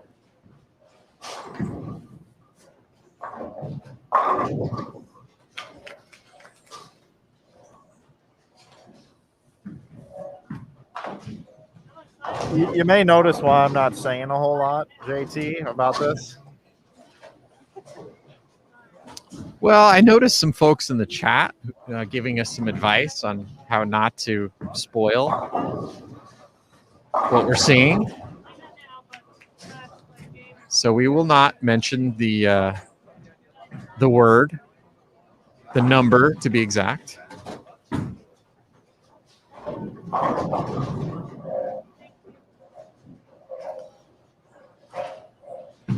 I will say that Kerry Smith has a possible 290.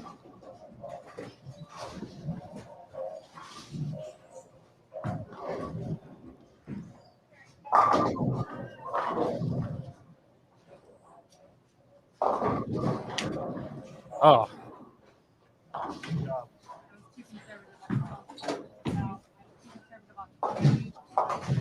Some might say I jinxed the 290. Nah. She was +7 coming into this game. So possible 269.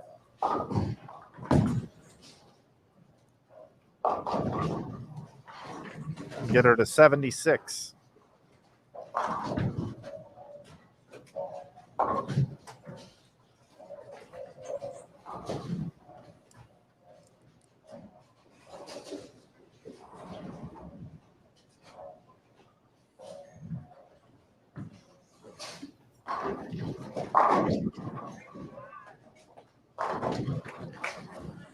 All right, GG Mason stepping up 10th frame, going for the big one.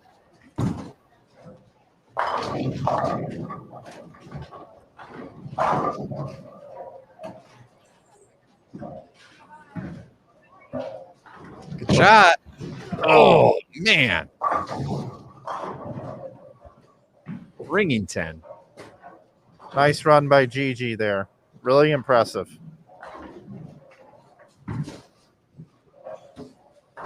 And Carrie Smith finishes with 268. So that'll put her in better position than she was going into this game. Just get over that magic 660 number, Mike, that you talked about for the first three. Yeah, I just kind of feel like that's kind of the number, to really feel like, you got a chance at this thing. If you can bowl consistent 660s for your 6-game blocks, you're going to have a chance to win the tournament.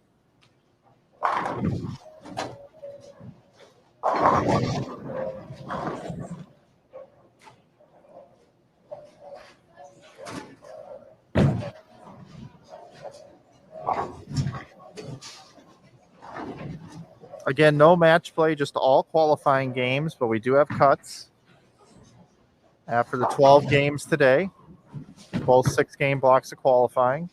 This one here and the other one that begins today at 5 o'clock local time, 6 p.m. Eastern. We will cut to 32 for tomorrow morning. Be back with you at 10 a.m.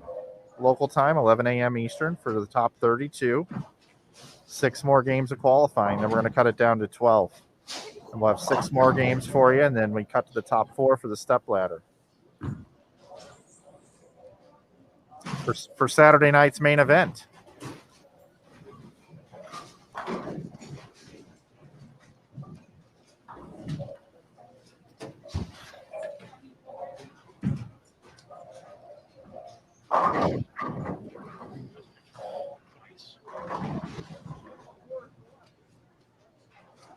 Tournament leader Sid Brummett leaves a 710 and a 10th frame for 167. So not the game Sid was looking for there.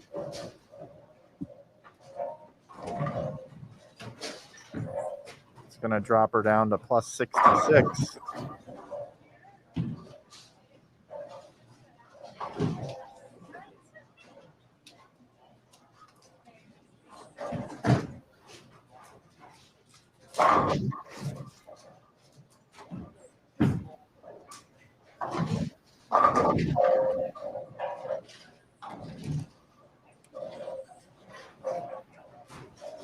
Gigi with a very well bowled 279 game. Congratulations to her. Moving up the leaderboard. Diana gets the first hit in the 10th. Oh, I washed out. I've been having to bail on it.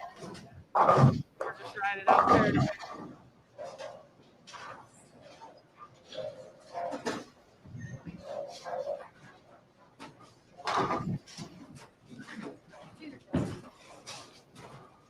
Nice shot by Diana. That was great.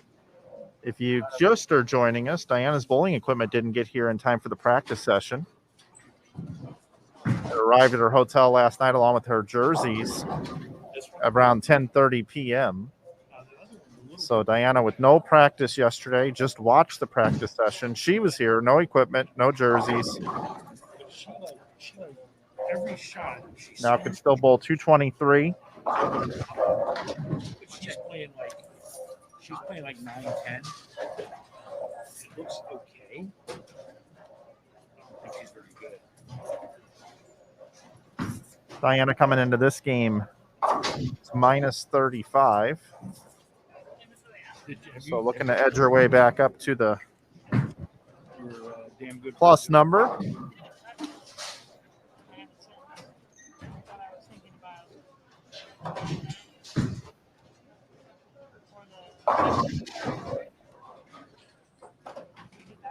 Yeah. I think the Valerie with an open in the 10th. get away from the urethane. So you think the other 209. Yeah, that was the one I started with. Yeah, but it's out of surface. So when you go to the pin up one, you doesn't see it soon enough.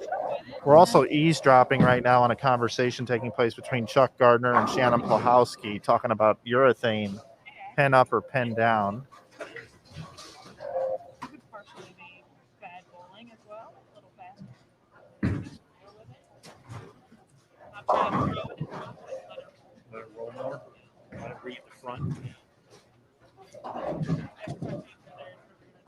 Right. I probably wouldn't bail on it right away. I would at least least give it a few shots. You coming here? Yeah, it's slow.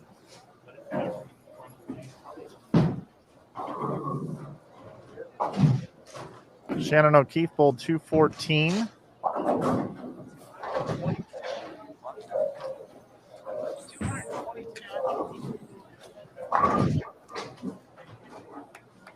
Abby Rags or Allison. You know, I couldn't feel like it because I wanted to see it actually say like then it did over there.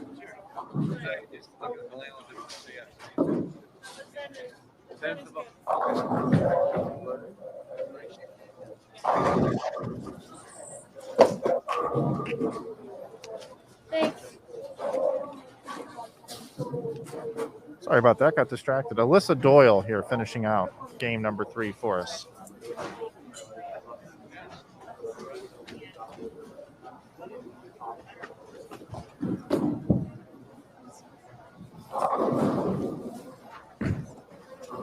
Covers the bucket textbook.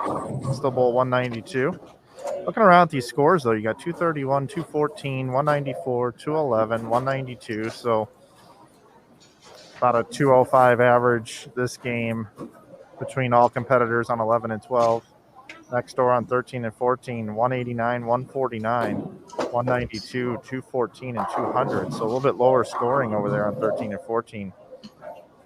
Shannon O'Keefe for the 214. I believe it was Lindsay Boomershine with the 200 game, striking out in the 10th frame. So saving that game because she did have that 7-10 in the middle of that game as well. So pretty tough over there, 13 and 14.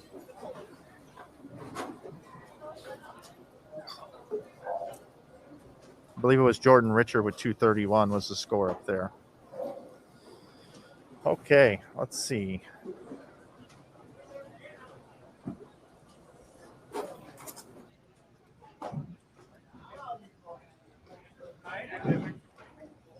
Coming up on game number 4, back down to the high end, right in front of where we sit here. Glad you're watching here on Bowl TV. Mike Flanagan and Jason Thomas here with you, heading into game 4.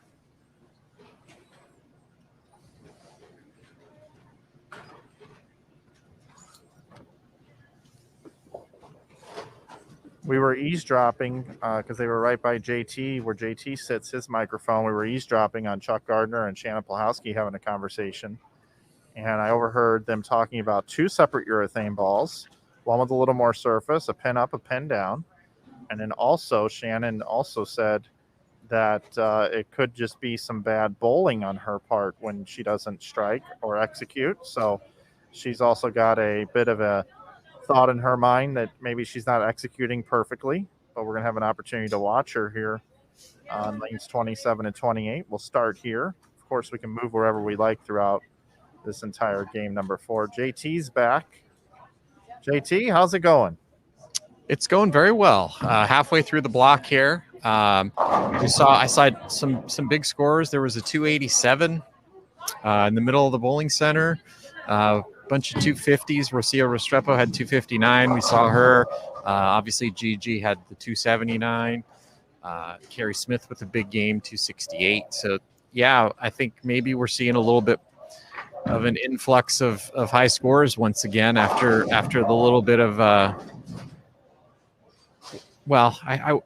bit of a slowdown in game number 2. But there still were some good scores. But I would guess that number is going to go up quite a bit higher after game number 3 there.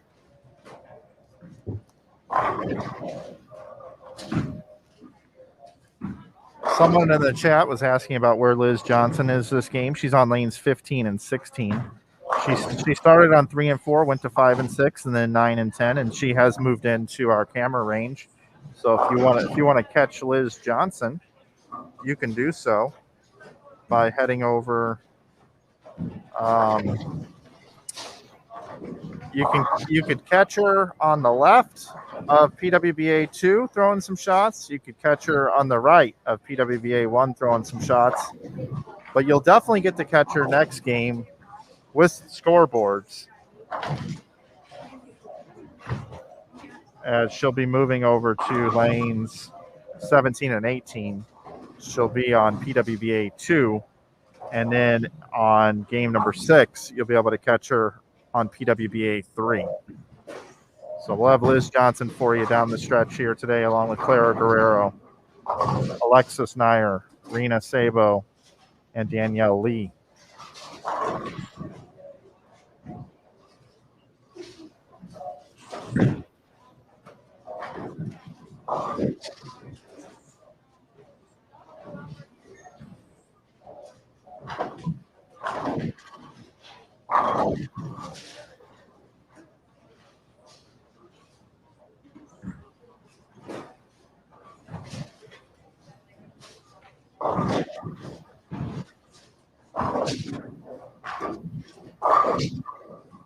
Another little inside information, little tidbit for everybody watching. Tennille came down and handed me the standings after game 1 and after game 2, and she said, "Hey, Mike, just to let you know, I've been kind of getting busy. I don't know if I'm necessarily going to be able to bring you after every game. So if it's the 4th frame and I haven't brought it to you yet, go ahead and just look online."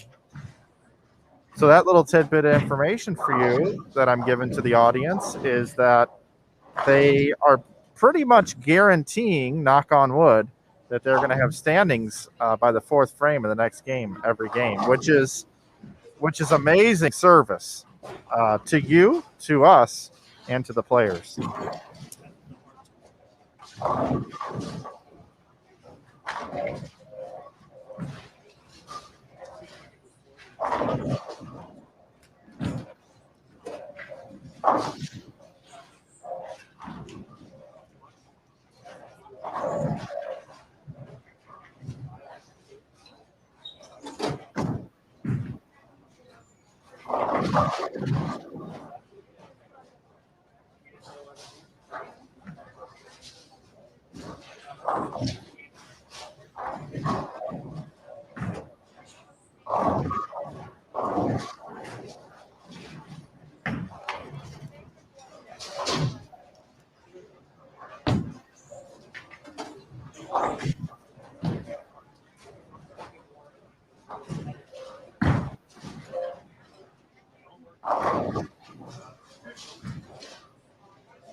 Summer Jasmine with a nice shot on 28. Summer bowling with Brianna Cote, who we saw earlier. Jen Higgins, Jasmine Snell, and Shannon Plahowski, as we mentioned. Also over on lanes 25 and 6, just right next door, we got Jennifer Horosak. We just saw Callie Trisky from right here in Minnesota. Also bowling on that pair is Missy Parkin, Brianna Klimmer, and Dasha Kovalova.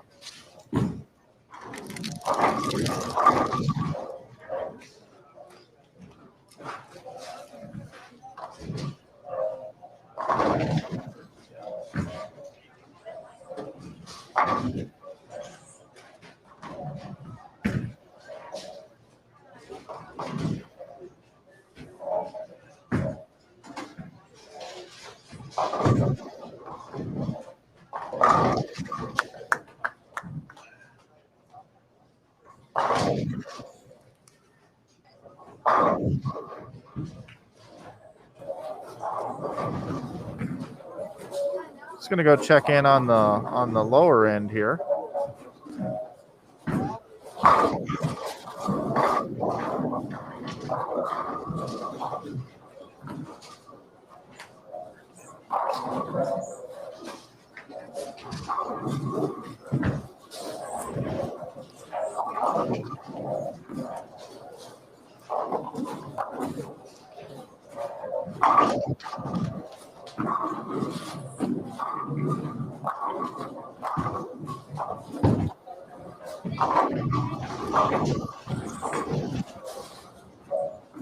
Got Deandra Asbeatty, Ania Kobo, Maria Liz Culkin, Kayla Bandy,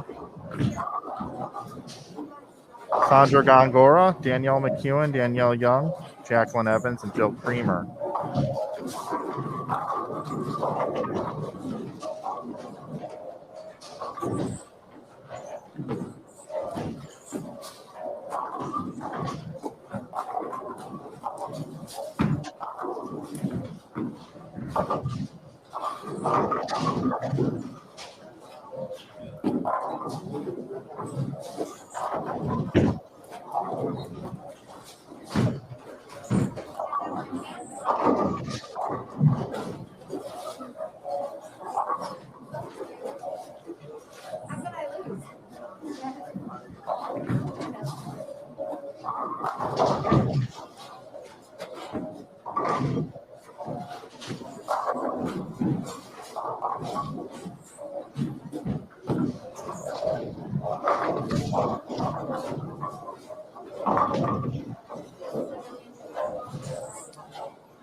Well, we'll pretend like we didn't see that.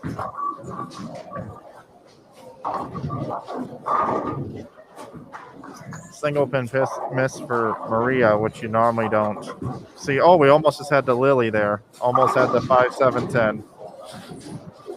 Liz Culkin giving a hug to Jackie Evans. Oh, boy.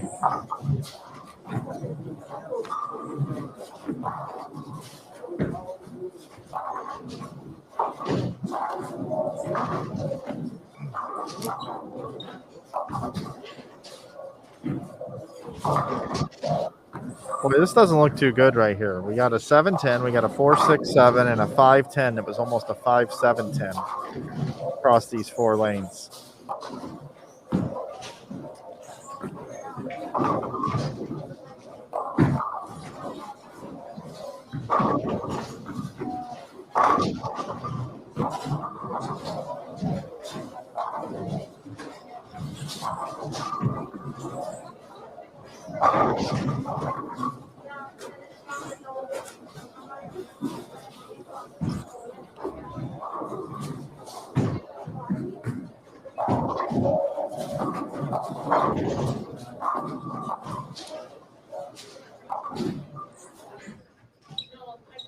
Head back over here to 25 through 28, check in to see how things are going.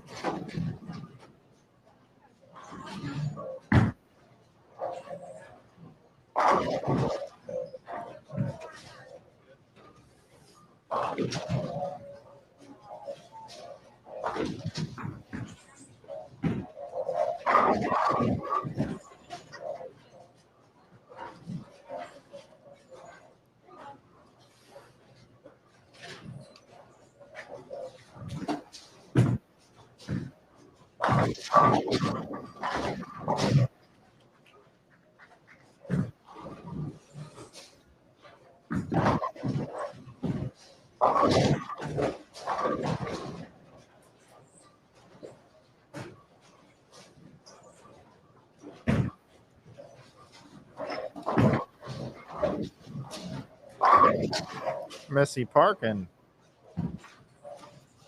Sending pins everywhere for a triple.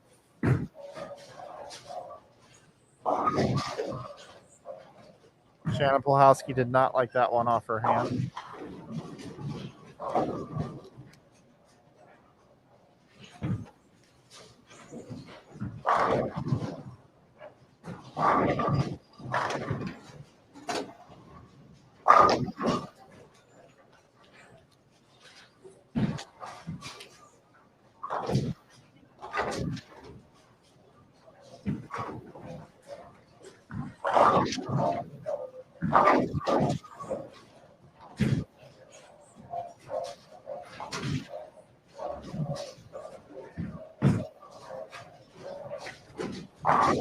Dasha with 4 in a row.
Jennifer Hockersack up now, looking for 5 in a row.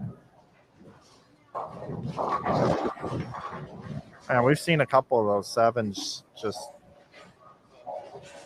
bad carry. Another great shot by Jennifer.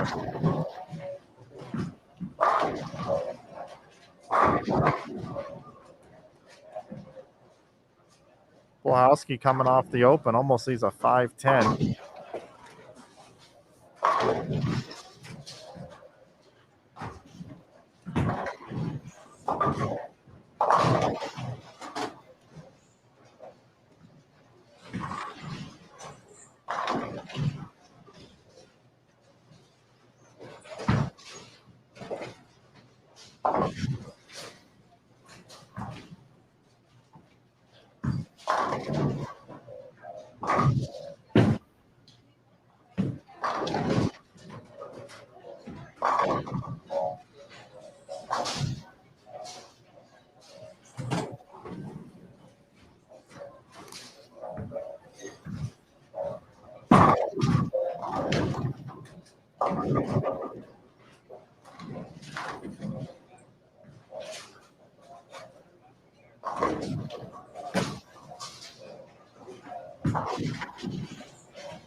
We'll go ahead and take our first look at PWBA 2. I know many of you have been over there watching that channel, but we haven't been there yet today.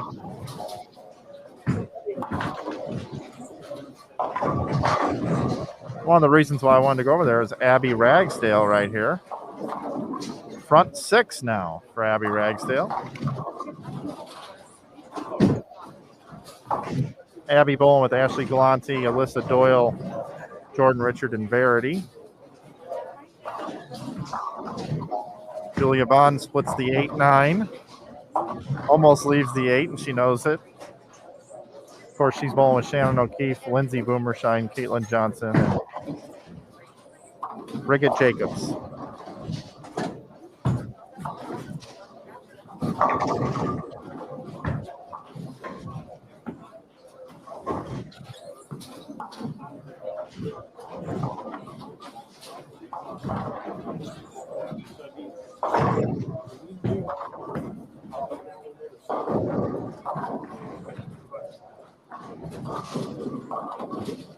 I'm pretty sure I black clouded the scoring updates too. I had mentioned that we'd have them by the 4th frame, and it looks like a couple scores were coming in late. So I don't know how I black cloud scoring updates, but I certainly did. Good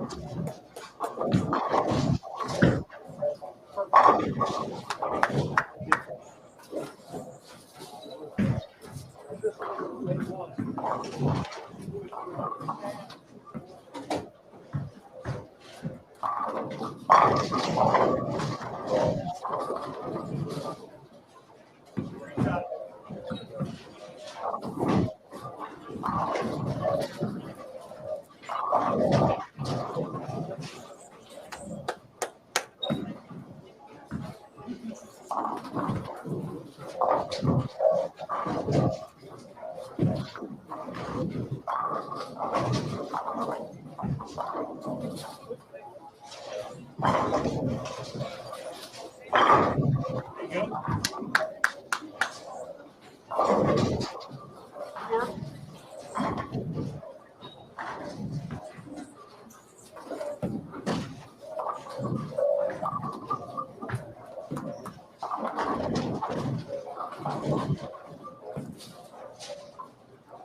This 19 and 20 pair just look like they're having a good time bowling with each other. Caitlin Johnson and Julia Bond, seen a couple times so far where they showing a little body language towards one another when they make a good shot, when they actually carry all the pins.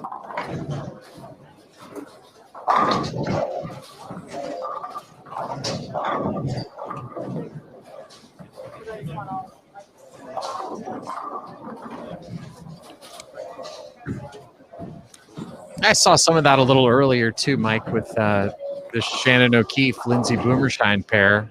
They were giving each other encouragement at the end of the game.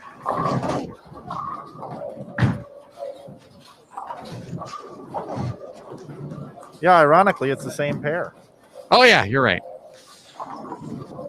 Well, what's funny about that observation that we both had is you saw it with two players and I saw it with two completely different players, and they're all bowling together. Yeah, it's a pretty cool environment out here. I mean, it's just hard to think that you'd have the top 3 players on the PBA tour bowling together. You know, maybe. Depends. I guess it depends on who the 3 players are. Right. But the top 3 players on the point list giving each other encouragement.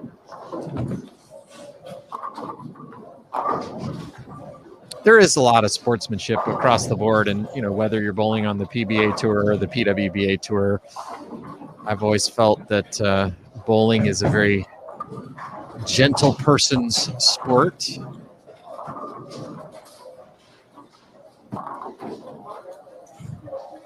Well, I got a standings update after game number 3 that was just handed to me, JT. And your tournament leader right now is on lane 18, attempting to throw at the 3-6 here, and that's Jordan Richard. She's plus 90. GG Mason with that big game moves up into second at plus 81. Jennifer Hockersack at plus 79 sits third. Carrie Smith is fourth at plus 75. Fifth is Lindsay Boomershine, who's up on lane 20 on cue. She's plus 68.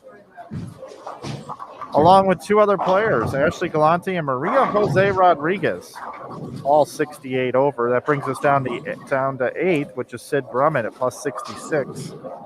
9th is Sandra Gongora at plus 61. So there's not 9 players that have bowled that 660 number or better that I was talking about earlier. And rounding out your top 10 right now at plus 58 is Alexis Nair. Bowled 658 to start.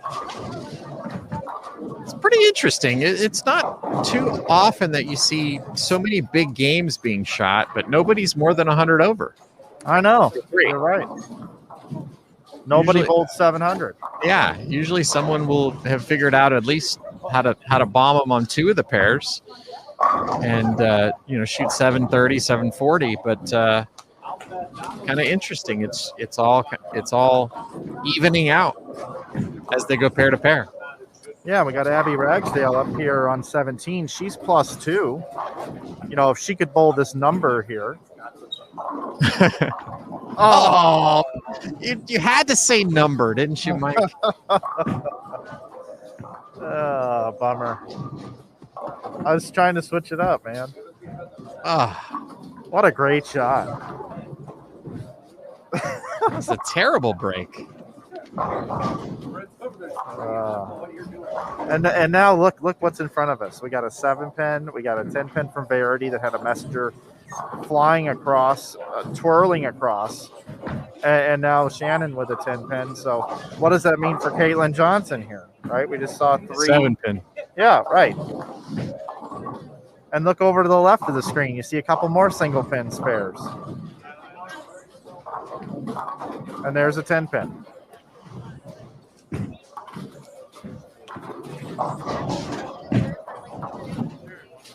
I need to bring this up in my browser to make sure I quote it perfectly. I was chatting with Nick Hoagland last night, and I want to read it verbatim.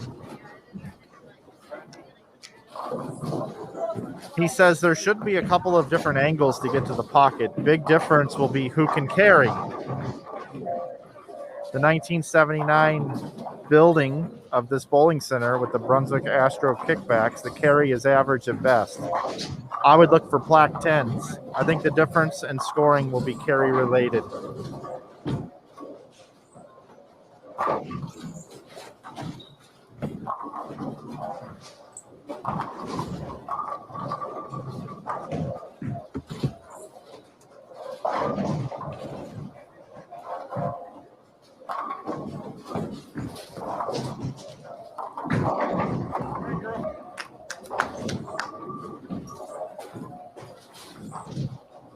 Lindsay with a great shot in the 8th.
Hey, SG Curlis in the chat. If you want to access the other channels, you just go down below your browser there, and you can select the different channels.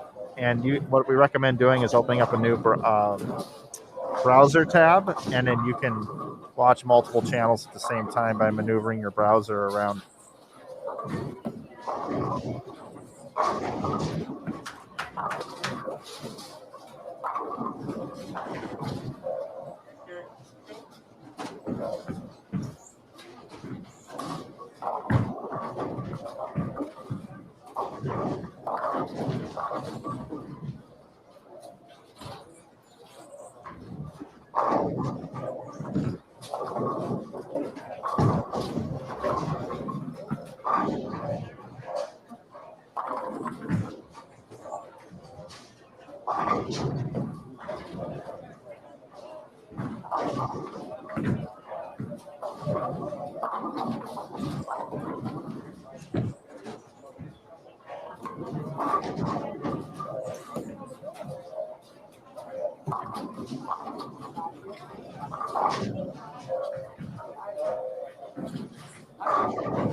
"37 players were plus after 3 games.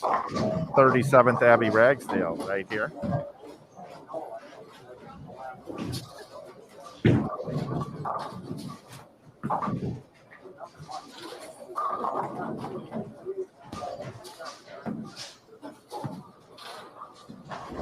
That was seriously creepy.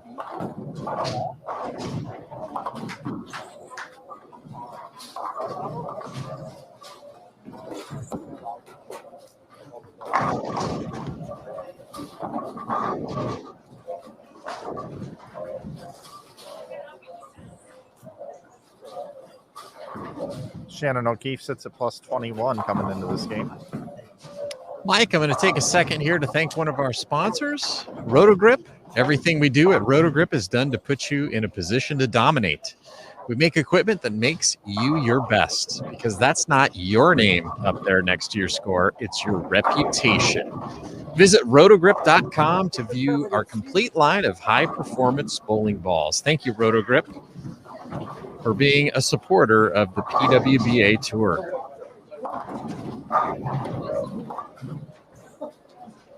Absolutely, and supporting so many athletes out here as well. I see a lot of Rotogrip jerseys out there.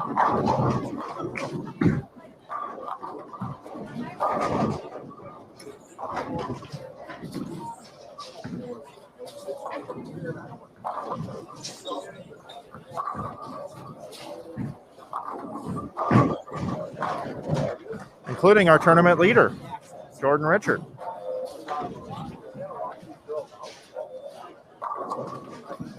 Now with that shot there, she's going to get up over 100. Plus 90 coming in.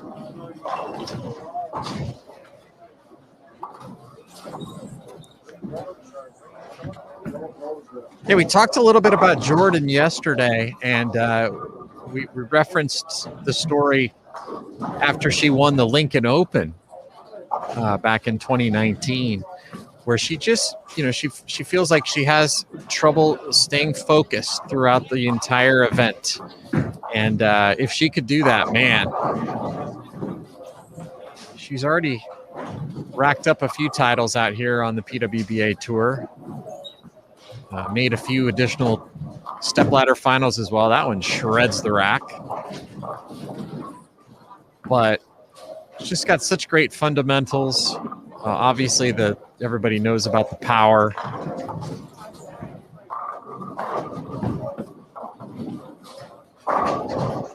Certainly knows how to close the deal when she finds something she likes.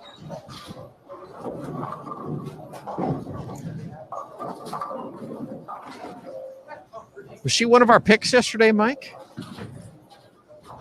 She was.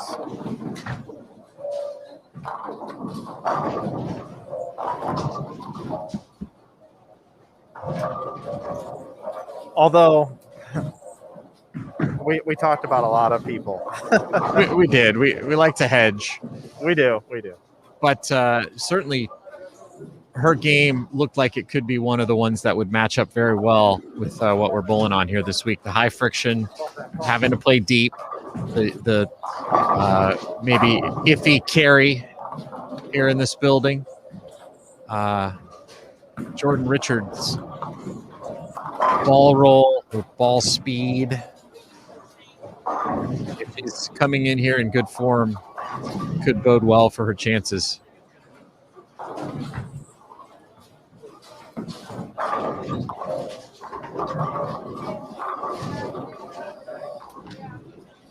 A double for Shannon O'Keefe.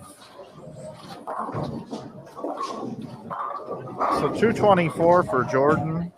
Verity can get to 226. Ah, man. A 10 just lays there.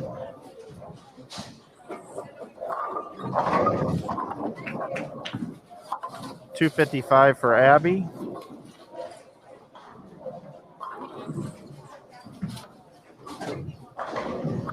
Ashley Galante with another nice game at 232. She was at plus 68 coming in, so she gets to 100.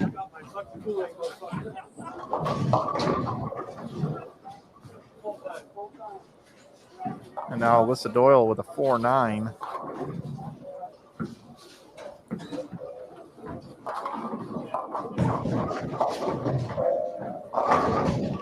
Shannon's bowling ball just read the end of the pattern, just a little quick and just right through the face for a big 4.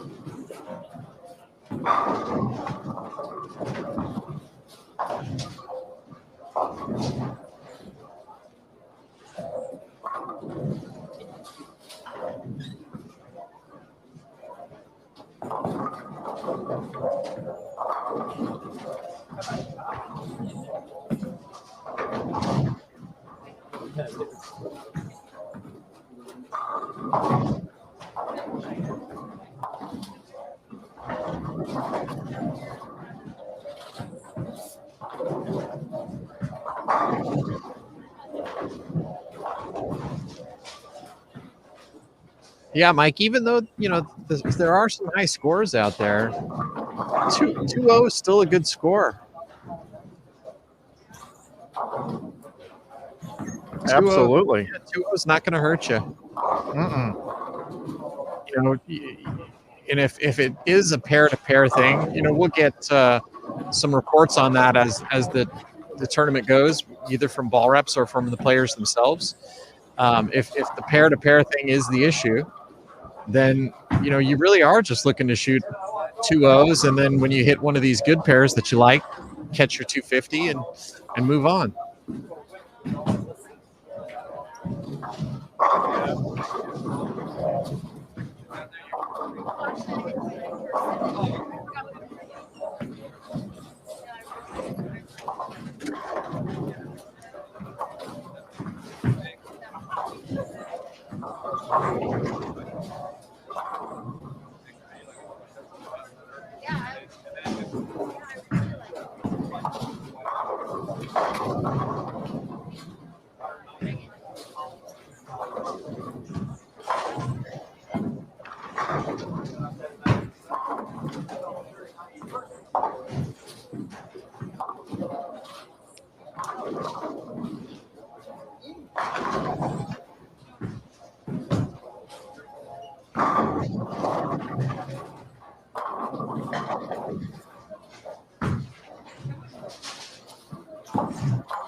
As we wrap up game number 4, we want to remind everyone that Bowl TV is we're not only a streaming service here, but we are also an online community.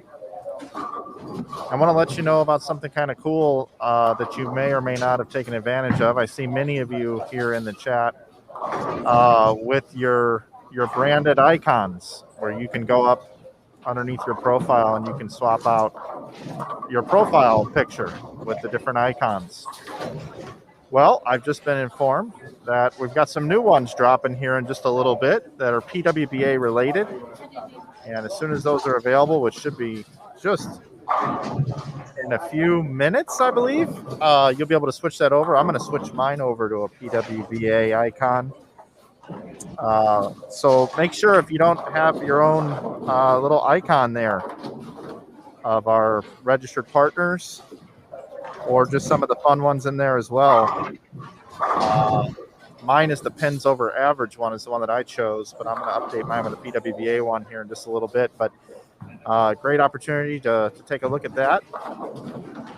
Yeah, and appreciate the team working on some new branded icons.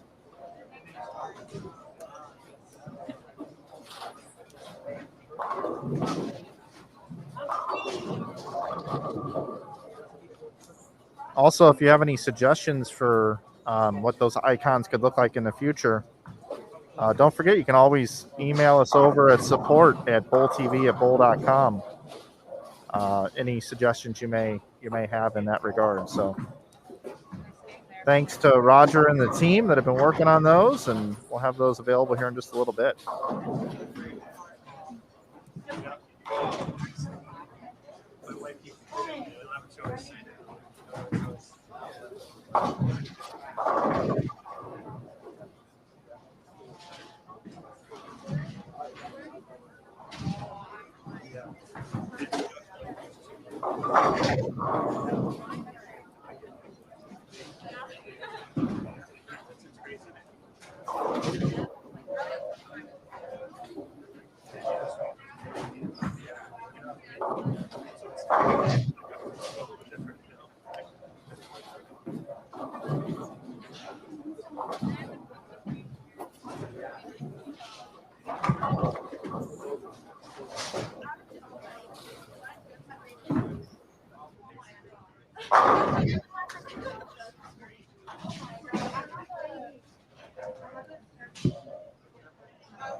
Well, while we're waiting for lanes to open up here and have some bowling in front of us, I thought I'd come back into the booth here, say hello to everybody.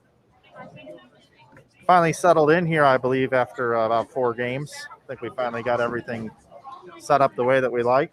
Got my standings right here being delivered. You can see them on PWBA.com, of course, yourself. You can check out the lane pairings. I also have that sheet right here. So we will see. One pair to the right is the skip procedure now for the next game. So wherever your favorite player was that you may have been watching, there'll be one pair over to the right. Again, we did mention that like Liz Johnson hasn't been on the TV pairs, but this game she's on 17 and 18. So I think that's probably where we'll go. Take a look at Danielle Lee, Liz Johnson, Alexis Nair, Rena Sabo, and Clara Guerrero. A happy belated birthday to Clara Guerrero, by the way. They went to PF Chang's last night. I saw on their Instagram, which you should follow all these ladies on their social media and support them. But they got this this chocolate thing that had fire put on it at PF Chang's. So PF Chang's, if you're watching, you want to sponsor the PWBA, I think that'd be a good sponsorship. So, all right, let's see. And we'll go out there as soon as game number 5 starts up. Also, again, just a reminder, I mentioned that we've got those new icons coming available here in the chat, so make sure you check those out. This is stop number 4 of the PWBA season. It seems like the first, but really it is the fourth because of the kickoff classic that we had. But for many of the ladies in this field that couldn't make it to Arlington back in January, this is their first stop. So stop number 4 here, the Twin Cities Open. We are at Cedarville Lanes here in Eagan, Minnesota. Glad you're with us. Myself and JT here, along with Tennille Milligan, the Director of Operations. Caitlin Nelson also here on site. She's dropping Instagram stories, so you should check those out as well. I want to thank Brent Prentice, the proprietor, for having us here and supporting the PWBA, of course, as always. And Bill Walters here from Kegel, oiling the lanes for every single squad for us.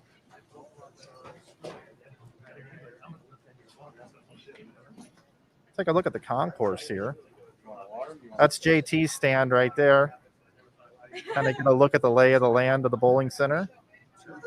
Shannon Plahowski walking through there. Lindsay Boomershine coming into scene.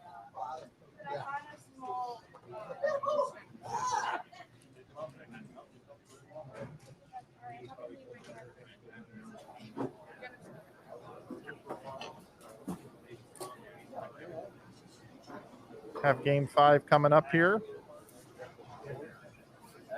Let's take you full screen.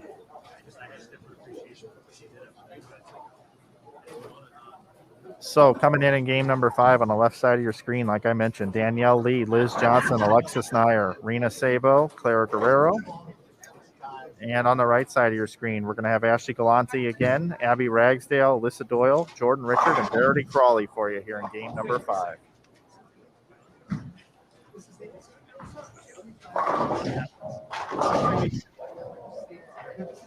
Action will continue this afternoon after these last 2 games. We will be back at 5 p.m. Central Time, 6 p.m. Eastern this evening for games 7 through 12 of qualifying here at the Twin Cities Open.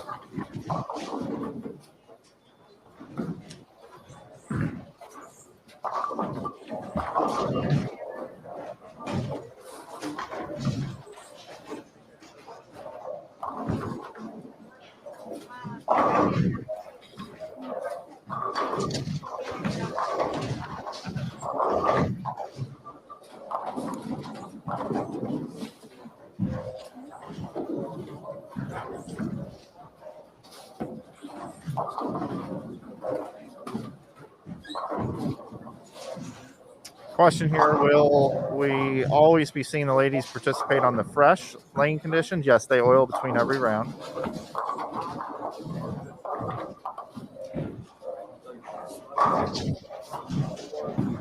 Stephanie Johnson is on PWBA 4 right now. Got a question in the chat for that. I'm going to go update my icon here.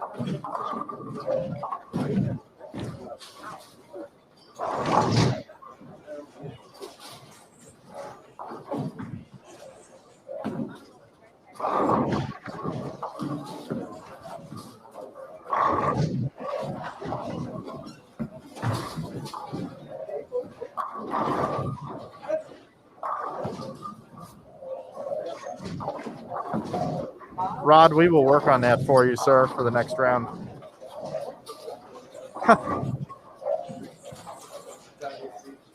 I'm more of a writer, Mike, and you're more of a talker. So yeah. Oh, that's funny.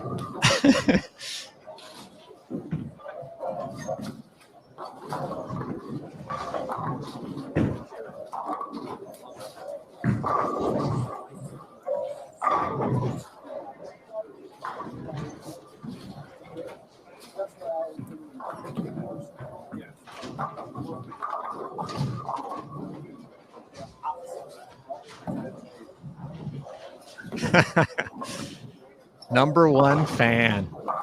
I'm the 710 split master. And today, that's a big thing to be.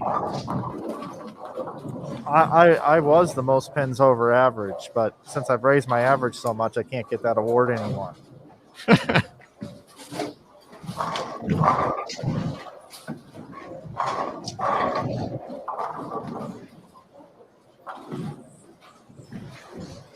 I actually kind of sort of feel comfortable now, JT.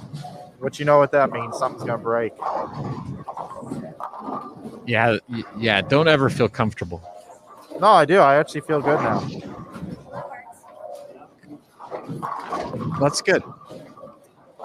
I was talking to JT at dinner about this last night. And every one of these events is just a little bit different.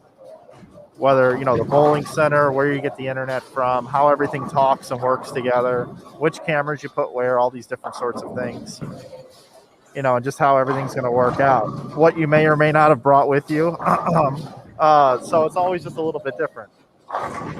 And for me, personally, being a bowling enthusiast and not a commentator first or a live streamer first, it takes me a little bit in an event to get comfortable.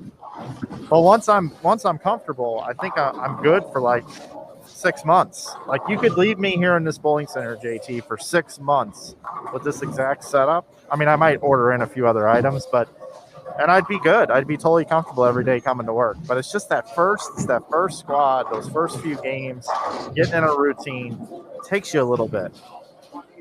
Yeah, it's like moving into a new apartment. Yeah, you're right.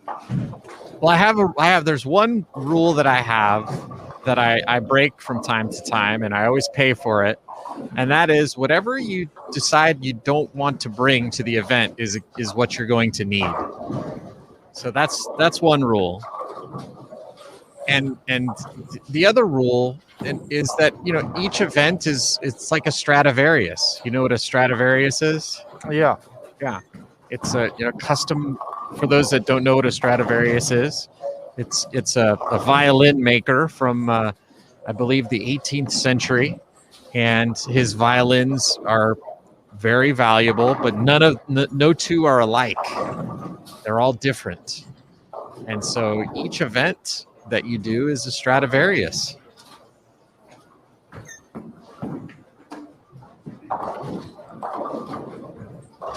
I remember I went to go live stream an event one time and I forgot the cameras.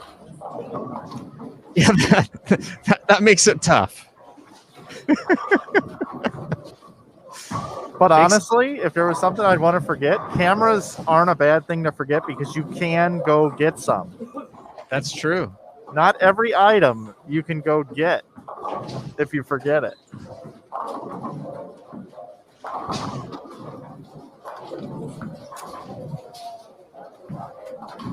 I think the worst thing to forget would be a computer. I've never done that.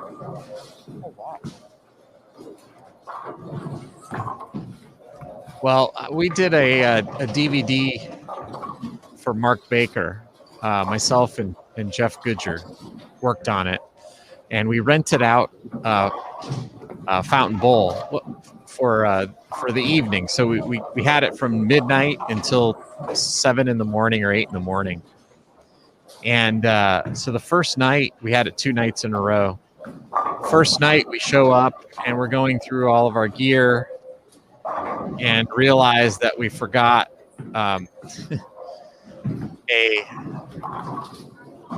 it's basically a screw that mounted the camera onto a jib 12-foot crane that we had for a really cool shot that we wanted to use. And so Jeff Goodger drove back from Fountain Bowl to my home, which was about an hour and a half drive, and then drove all the way back just for one little screw.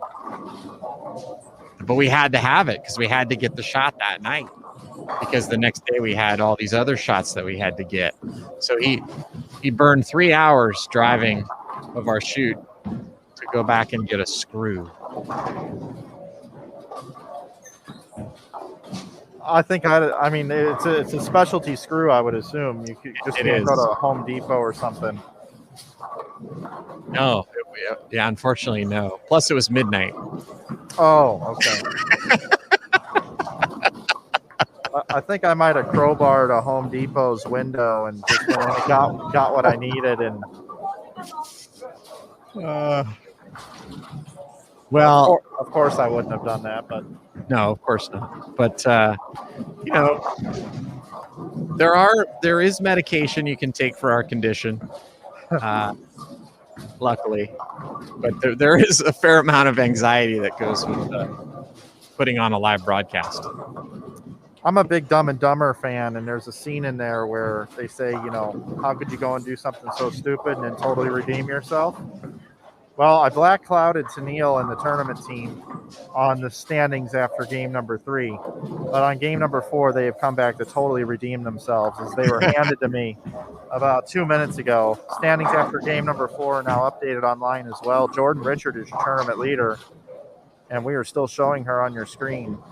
And she is plus 114. Very narrow margin lead, 1 over Sid Brumman at plus 113. And third, Maria Jose Rodriguez at plus 111. And JT, you said she was a player to watch this week. You really thought she was going to have a good week. I did. I very much did. In fourth right now, plus 101, Jennifer Hockersack. She's from Orange, Connecticut, and that's kind of a newcomer onto the scene. I'm not familiar with Jennifer too much. Are you, JT? A little bit, but yeah, it's certainly one of the newer faces out here on the PWBA tour. Yeah, so she's a plus 101, just one pin behind her at plus 100, and the last player 100 over, averaging 225, is Ashley Galanti. She's in fifth. And rounding out the top 10 and 6 is Jasmine Mason, plus 97. 7th is Carrie Smith at plus 88. 8th, Deandra Asbeatty with games of 237 and 246 the last two, snuck up there into 8th place at plus 82. Missy Parkin now with games of 247 and 238 her last two, now up into 9th position at plus 80. And then Amanda Vermilia, who's been steady all day, plus 79 through 4 games. And currently right now, we have 43 players are averaging 200 or more out of the 65 players. Wow.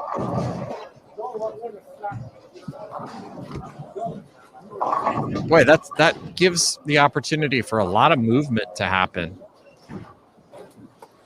Basically, if you look at the leaders, almost all of them have one big game in their 4 so far. Yeah, or one low game even. You could also say that too. Yeah, true. Like Sid, she bowls 244, 255, 167, and then 247.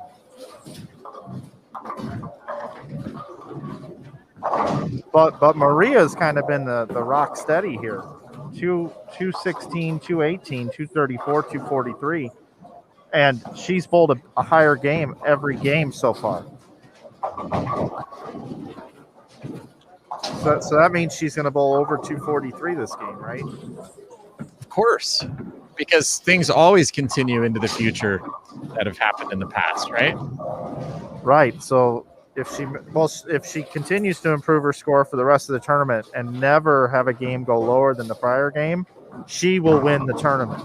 She will not lose. Mike, have you seen the movie The Big Short? I have. Yeah, that remember they call that the hot hand fallacy.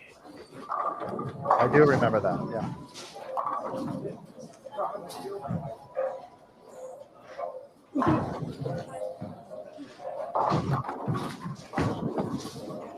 Jordan Richard, even with all that power, can't get the 10 to go. Stops her string of strikes.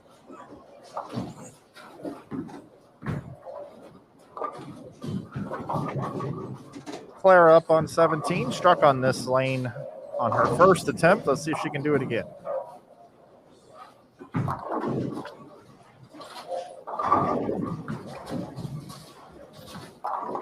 Oh, a solid 8. JT, look at the screen right now. Look at all the single pin spares. Wow. And Abby just threw a perfect shot. Solid 8.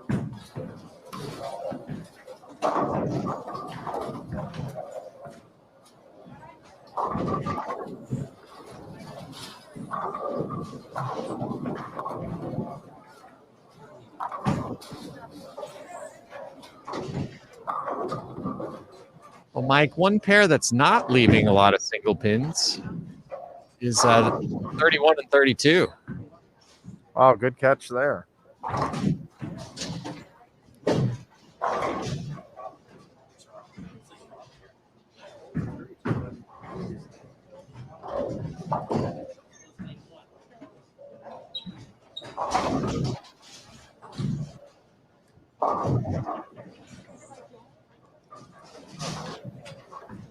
Jody Shearer.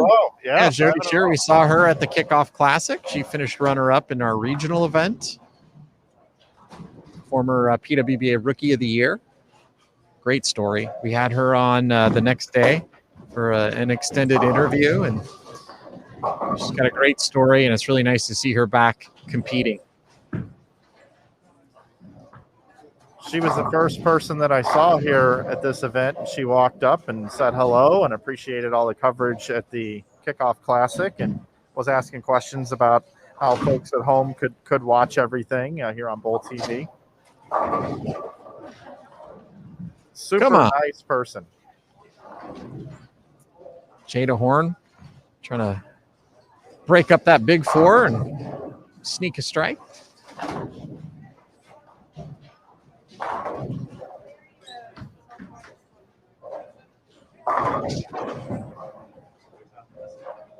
One of the unique things about this bowling center, Mike, is the murals on the side of each wall.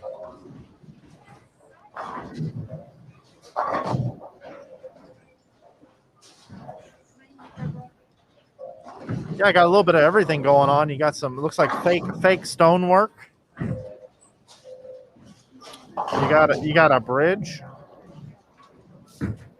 a riverboat. Yeah, it extends all the way down into the bowlers area. You've got a hockey stick, and you've got the skyline here from Minneapolis. You've got like you said, the river and the steamboat.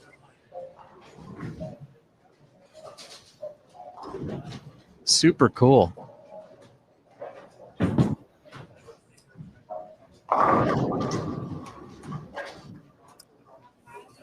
I didn't see this, but Rick Graham just sent me a message on Facebook. He made an icon for me that says Black Cloud. Oh, that's awesome. So Roger, if Roger's watching, if we could get a Black Cloud icon made. I know you just worked your butt off on launching all these new ones, and I'm already putting in a request for another one, but a Black Cloud would be great, if possible.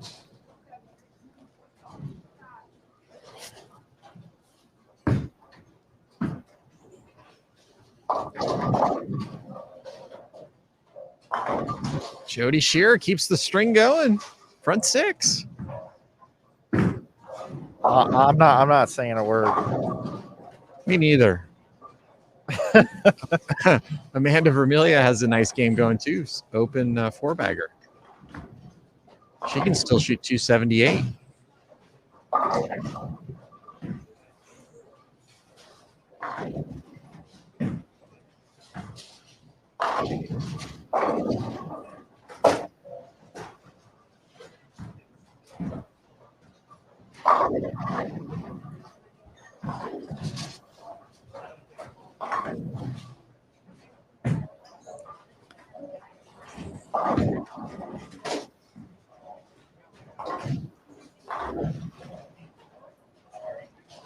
Oh, trips to four. Get out of there, forfeit.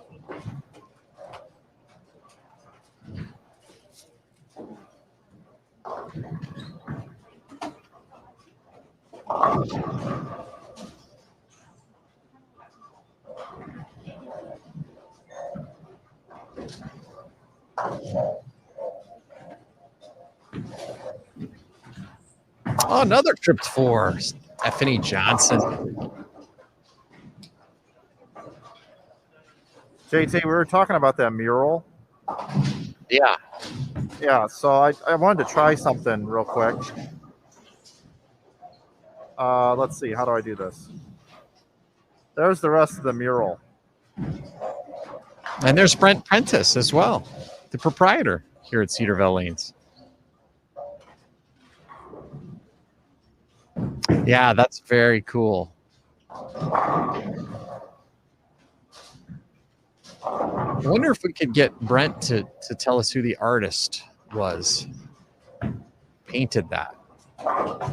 Something that we'll work on the break. Sounds good. Because I want to see if he can do that in my house. I mean, I wouldn't put Cedarvale Lanes on the wall, but I would put something different.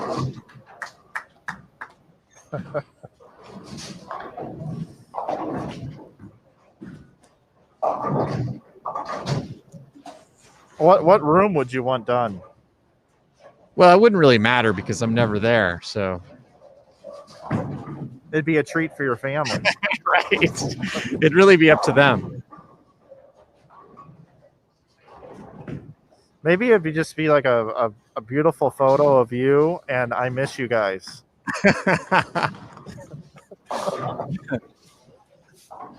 Could you imagine that?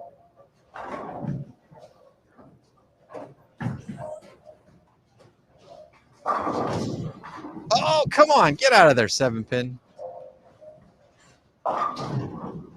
Jada's bowled a great game here.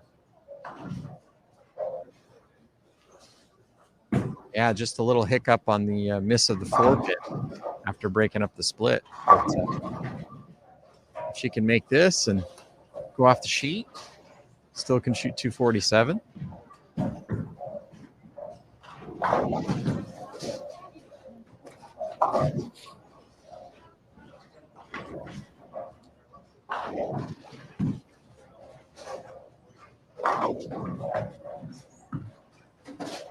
JT, I say this completely jokingly, but I could just imagine this.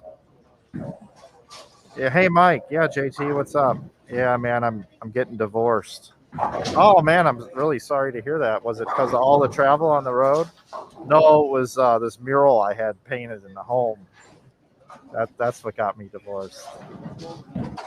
Well, the funny thing about that, Mike, is that usually when my wife and I buy a home, we don't ever decorate anything because we can never agree on what to put up or what color to paint the wall or what color carpeting to put in. So we just end up living in the house until we move, and nothing ever changes.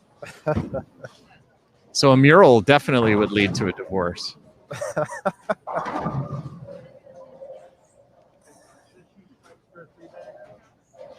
I say that all completely jokingly, but I could imagine this mural being painted in your home.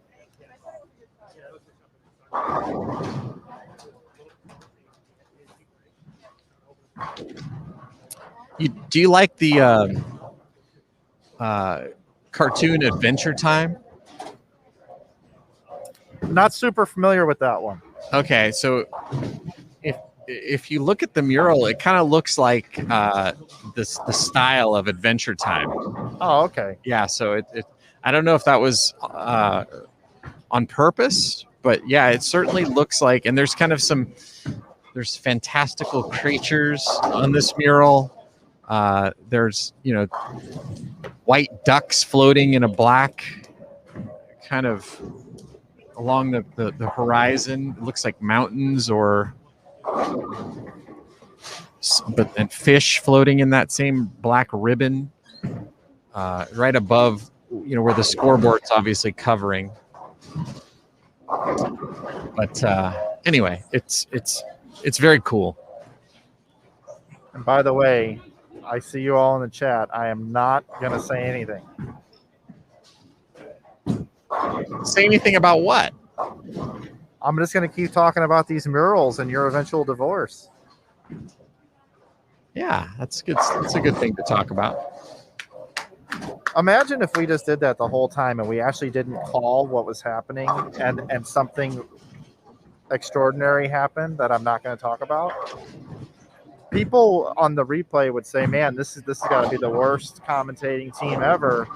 Well, would they would have no idea that the only reason why the score was accomplished is because we talked about murals. Yeah, they obviously don't know the pain and suffering we've gone through the first 4 games, and prior events that we've worked in, causing, whether directly or indirectly, somebody to not perform up to their fullest potential. Shall we say? Good job, Jody.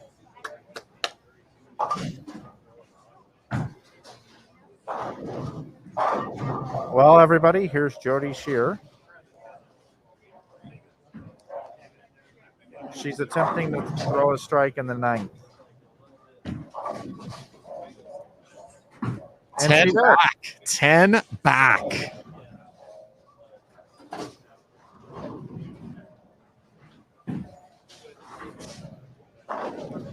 It's looking to be a nice 5-person team game score here.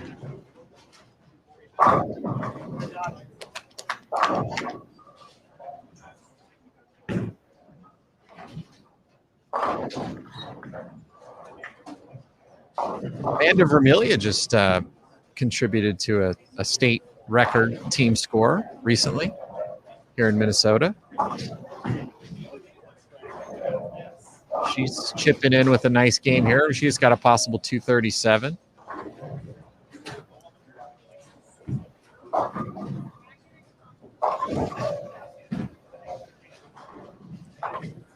Kayla Pacina with a possible 279.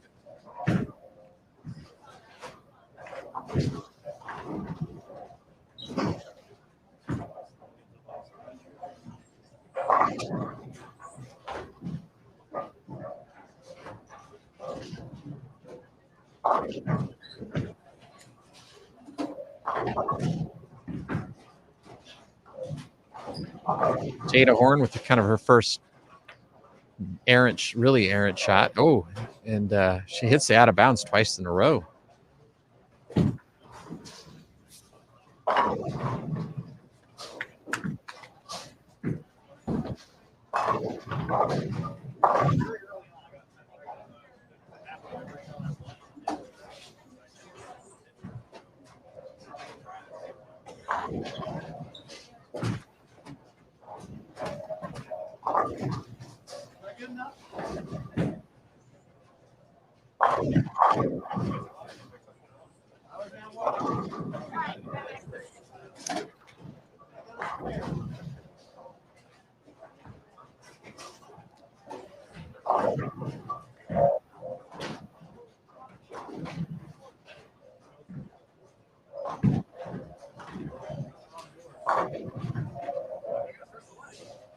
Great shot there from Amanda Vermillion. She's got a great start working here. Top 10 after 4 games, and another good game possible here, 237 if she can go off the sheet. Stephanie Johnson. She's kind of the one player who was not putting up a big number, but now all of a sudden she can still shoot 246. Didn't like that one.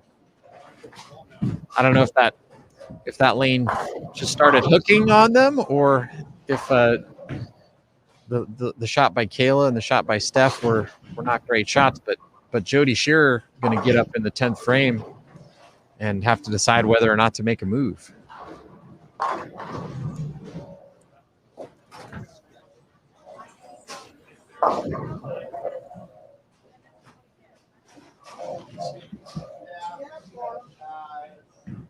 What do you think, Mike? Do you make the move, or do you just stay where you are?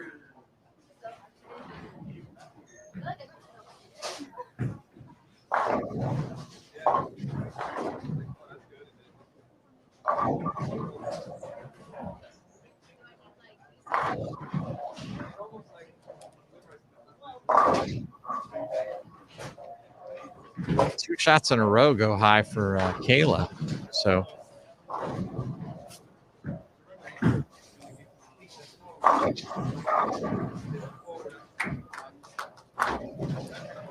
let's see if Jody can strike on her first shot in the 10th here.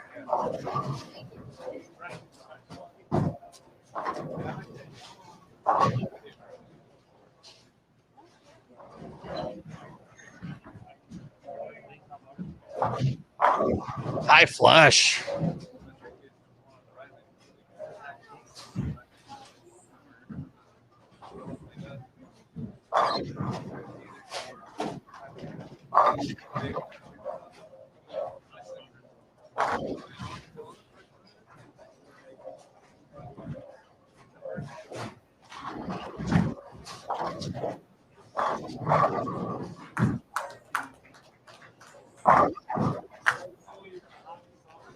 The reason Mike did not answer my question, he actually broke off to go film this this game here that Jody Shearer's bowling.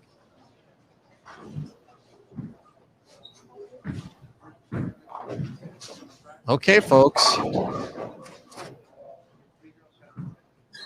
One more shot here for Jody Shearer.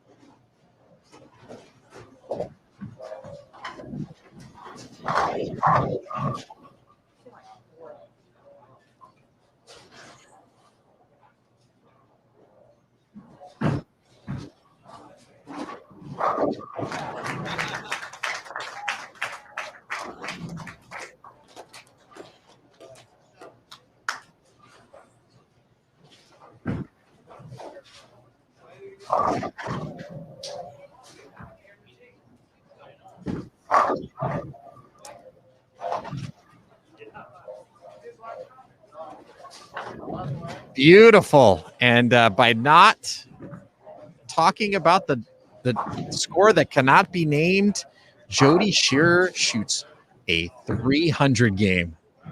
Congratulations.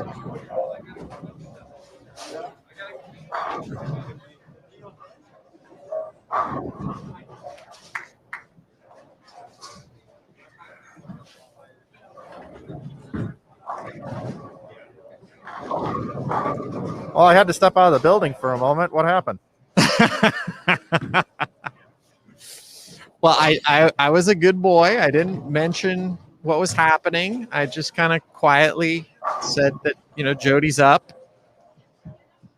And I did mention that you walked out to maybe film something.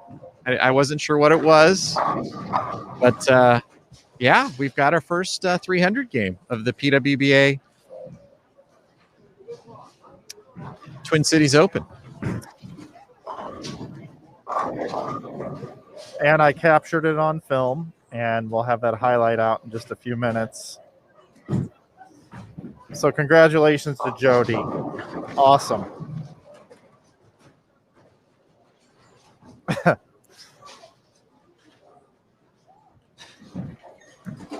cloudless Mike Flanagan.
Scott, I see you in the chat. I'll go with that. That sounds good.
So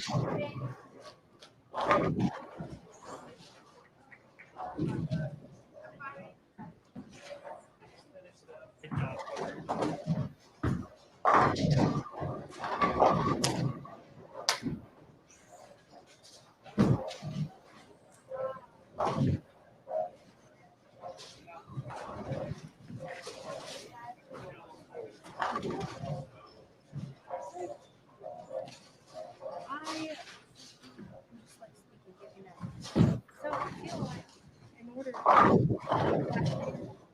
cholesterol is good, but my pockets I have to keep it tighter inside. Makes sense. That makes sense? Makes sense. Okay. You feel like it's just burning up a little bit? Yeah. So when I threw my seat, like when I was splitting and stuff, one shot I would move and it was good and it was wiggle. And then the next shot it would and my toes. So like that's why I fall down. So I have to walk on the curl. Yeah, makes sense. Makes perfect sense. In front of you more and roll it more. Yeah. All right, just making sure. Makes perfect sense. Good mindset. Good thinking. Check back in down here, 17, 18, 19, and 20, where we started this match. Liz Johnson finishes up with a strike for 203. Clara Guerrero can strike out for 207. 203, 185, and 183 posted, also on the pair. Abby Ragsdale looks like had 224. I believe it was 204 for Jordan Richard, if I remember the letters correctly. 196, 171, and 188 to round them out. Looks like scores overall, just kind of the couple pairs we've been looking at. A little bit lower scoring. Alexis Nyer here, though, kind of running one out there. Possible 237. Alexis was in 16th coming into this game at plus 65 through 4. Clara gets the first one, the 10th, looking for the second.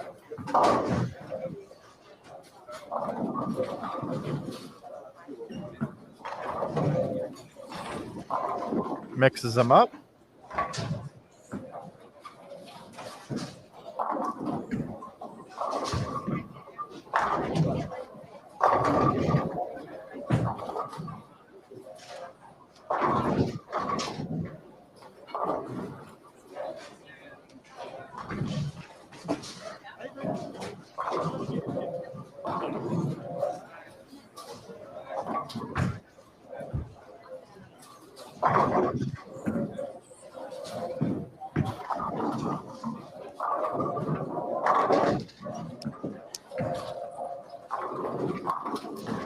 Nice finish by Clara Guerrero.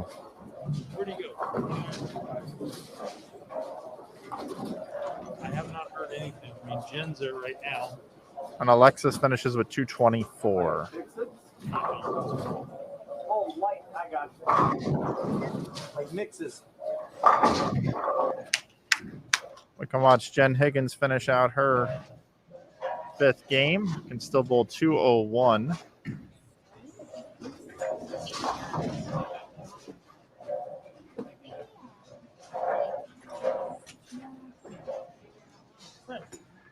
This is the last pair to finish in the building. The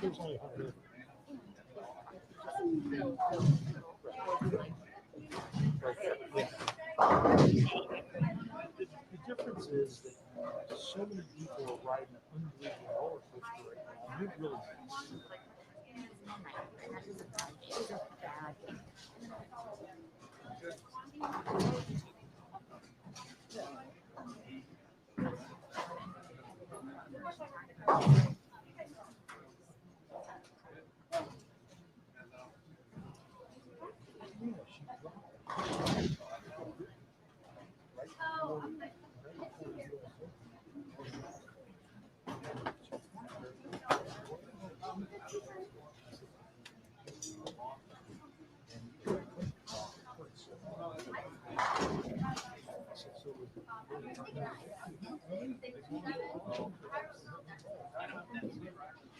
found that kind of weird.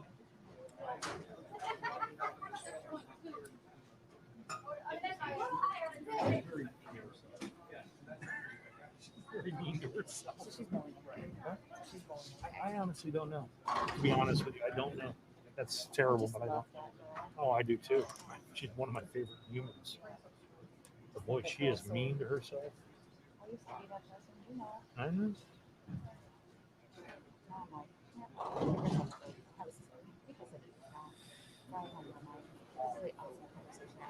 All right, no bowling.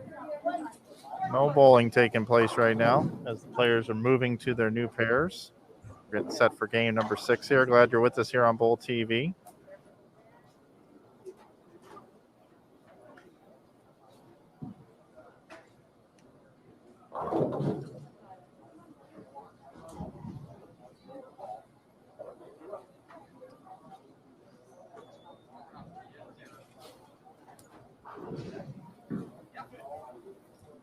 All right, I figure I'd just fire up here with you guys since we're waiting. If there's anything we can do for you here on Bowl TV, don't forget to type it into the chat. I'm actually going to check in on the chat for just a moment. I saw Joe's comment a little while ago making me laugh. The guys get nervous when Mike comes around with his camera. Evidently, the women don't notice him. Thank you very much, Joe.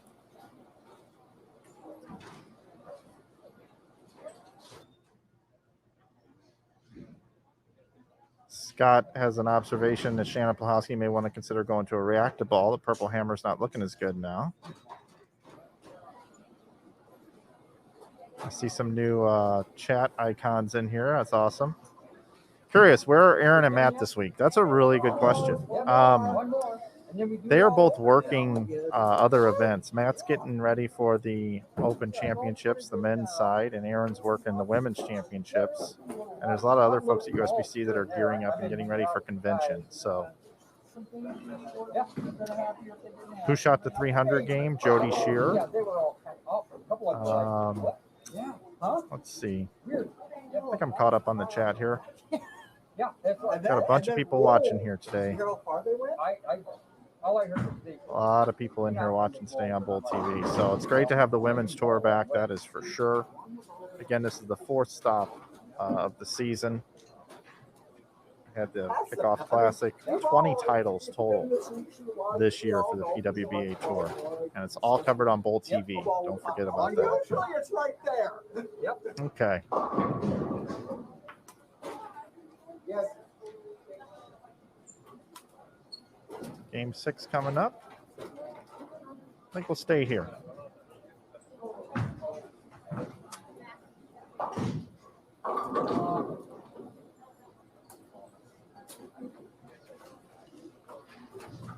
So on the right side of your screen, we're going to have Sandra Gongora, Danielle McEwen, Danielle Young, Jackie Evans, and Jill Creamer. And right next door, we got Estefania Cobo, Maria Bolanova, Liz Culkin, Deandra Asbeatty, and Kayla Bandy to finish it up here for this morning squad of 6 games of qualifying.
JT, got a copy? Hello, Michael. Sorry, I had you muted. Oh, it's okay. Most people do.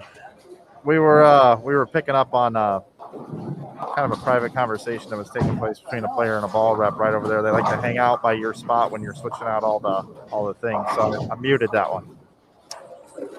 Was it interesting?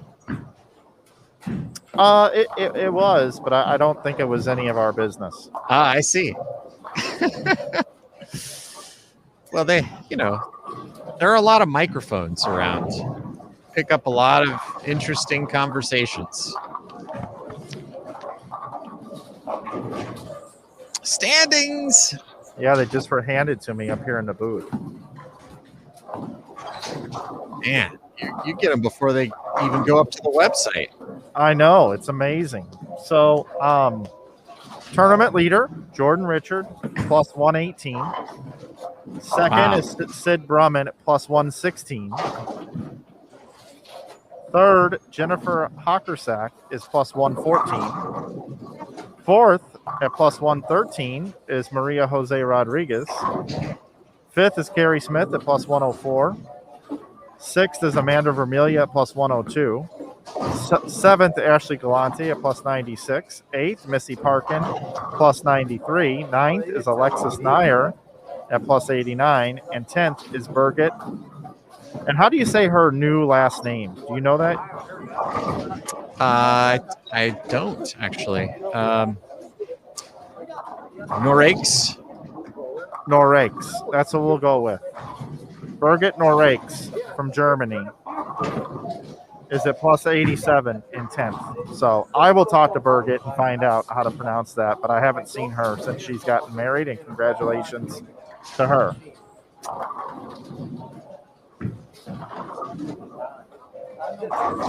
And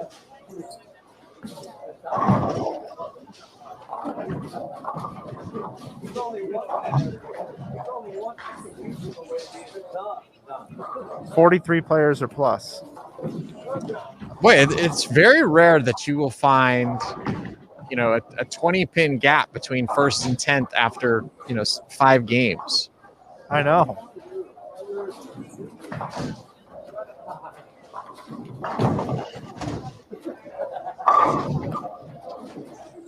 How about a 109-pin gap between first and 43rd? That's also very unusual. I mean, Rocio at plus 9 could bowl 100 or 300 this game. She could go 100 over to plus 109 and possibly move up into like the top 10, Absolutely. It's exciting. Should make for, if it stays like this, should make for an exciting cut game later tonight. Yeah, and it's just gonna prove that those that keep their head in it for the longest period of time, and these steady 2-teeners, they're gonna come to the top. Because as we said, 660, 660, 120 over or so, you're going to be in really good shape. And that's kind of what's playing out. We've got the top 6 are averaging 220 or more right now.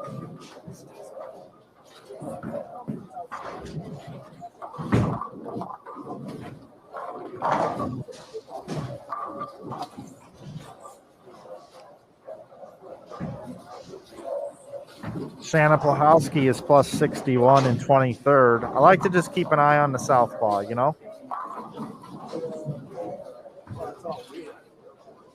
Top 32 cash. Right now the cash number is plus 36 at 207 average.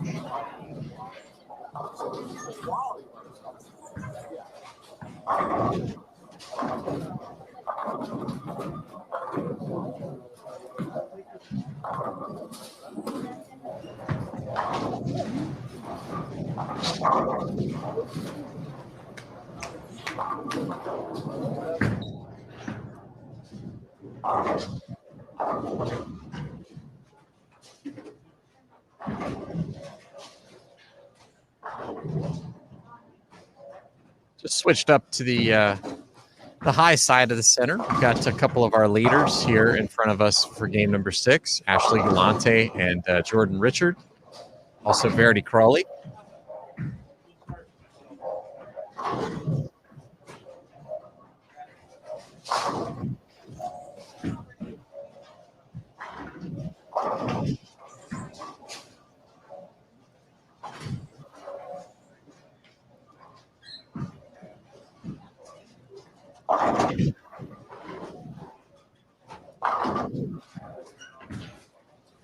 Pace of play has been about 45 minutes a game. So we should complete our coverage here about 2:30 local time. Give us 2.5 hours before we come back on for games 7 through 12 of qualifying here this evening. We hope you join us for sure tonight.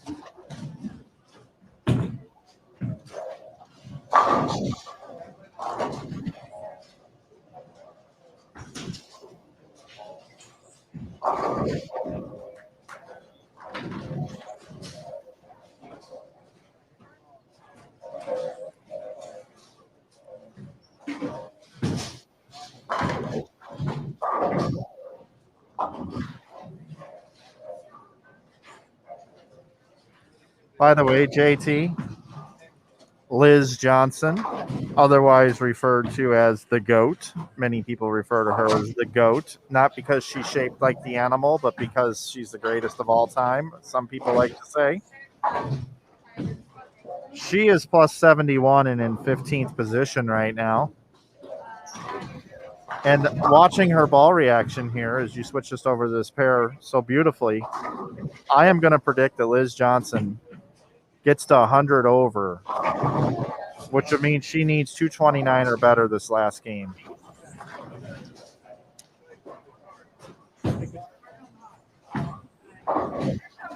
Yeah, she left a nasty stone 8 first shot in the 10th to cost her 20 pins last game. Otherwise, she'd be close to 100 already.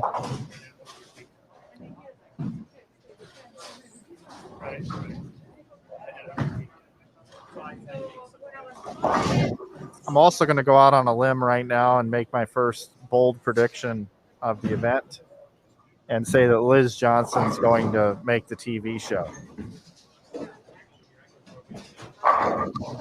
Wow. Okay.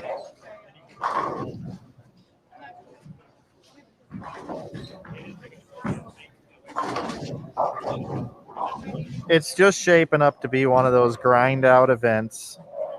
It's still really early, I know that. But Liz's spare game is on point, and she's going to continue to tinker with her bowling balls, her surfaces, but she's repeating very well. And I don't think you're going to need 250, 250, 240, 230 down the stretch to make it into the show. I think she's going to 220 everybody to death, and she's going to get into the show.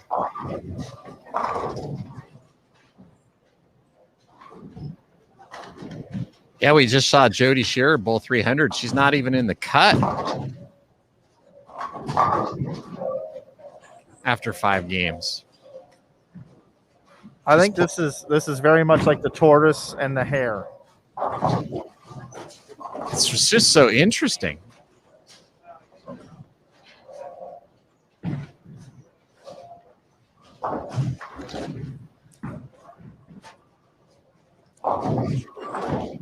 Verity Crawley's had an interesting day. 203, 221, 214, 206, 188. And she's got the front 4 to start off this game. So maybe it's her turn to shoot a big game and be one of those players in the top 10 with one big game. Yeah, and we certainly know that it's out there, that the forecast today is allowing for those big games to happen.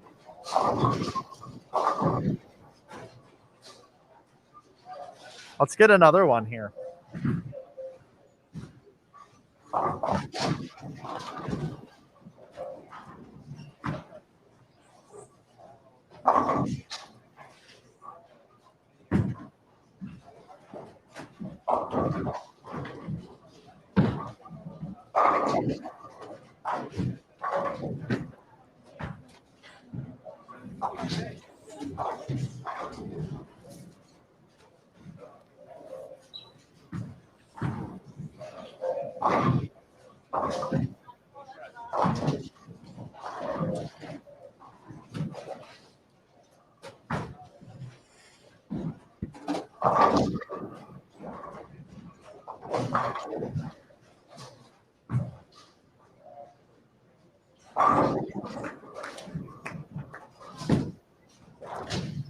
Nice spare conversion there for Jordan Richard. That's a tricky one there, the 4-8. Certainly is, with as much friction as we have, especially in the center part of the lane. 41 feet in length on this oil pattern.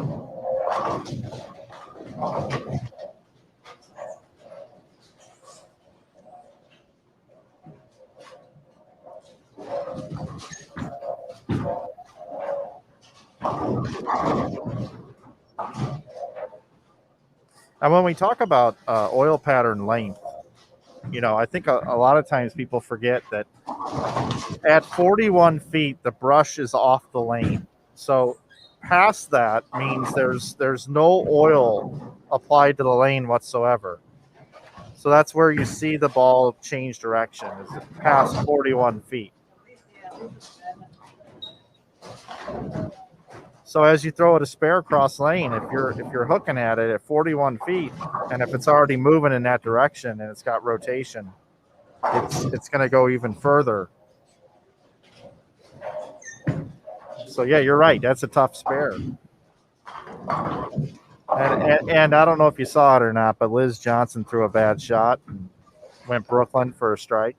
I did see that. I was going to say something. But yeah, those are the breaks you need to make TV shows. It is. And the thing with Liz, and you know this as much as I do, Jason, is when you are a legend and you've reached legend status and you get a break like that and you got a strike before it and it extends your string, you know what happens in the next frame. You leave a solid 8? 20% of the time. 80% of the time. They take advantage of it and strike. Yes, sir. Yes, sir. Yes, sir. Sometimes it takes the bowling gods a few frames to pay you back. Well, I think she already got it on that solid 8. She did. That was about as bad a break as you can get, other than leaving a blower 710, which we've seen a few of today. I'm gonna tell you what, JT. This 29 and 30 pair that we've been talking about with Julia Bond and Lindsay Boomershine and Shannon O'Keefe, Caitlin Johnson and Brigitte Jacobs. They are still talking about what the pairs are doing. They're still working together, and they're still giving each other fives. They're watching each other's ball reaction. They're right now. Shannon O'Keefe is clapping for Lindsay Boomershine. Like it's pretty cool to watch this pair. And if you want to watch them, you can watch them on PWBA 4. They are off to the right side of your screen here.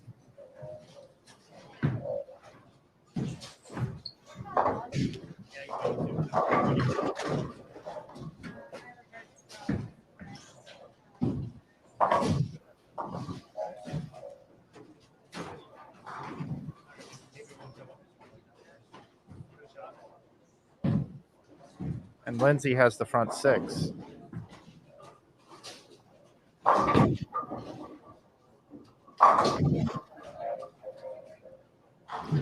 Yeah, what do you say we switch it over there once Lindsay gets up in the 7th? Yeah.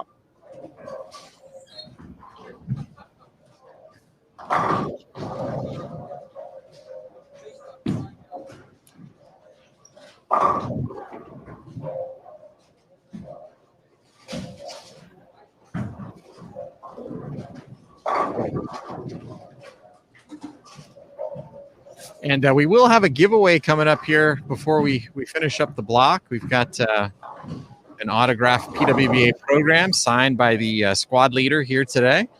So we'll get that queued up for you here in just a minute. So be ready for that.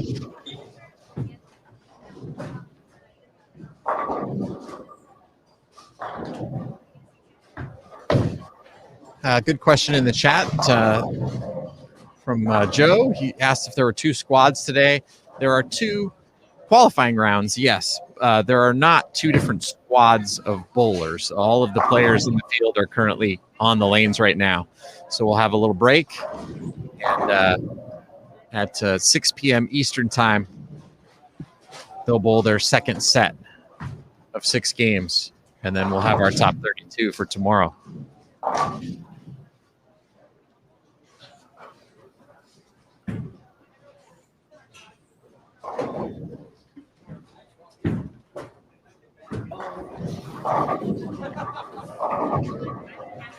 Go over and switch now to 29 through 32, PWBA 4 for you here on the main channel.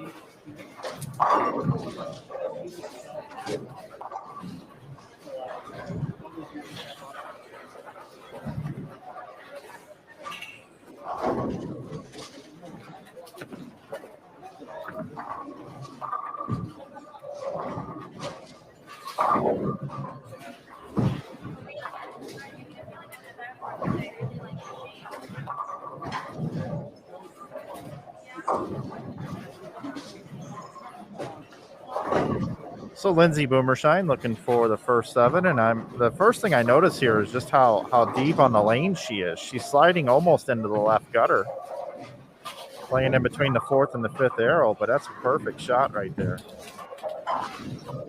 All right, Mike, we're gonna go ahead and run that giveaway. So, folks, if you've I assume most of you are regulars here, you know how this works. You're going to see a raffle pop up. Go ahead and click on the raffle overlay to submit your entry, and we will have a winner here shortly. So good luck, everybody.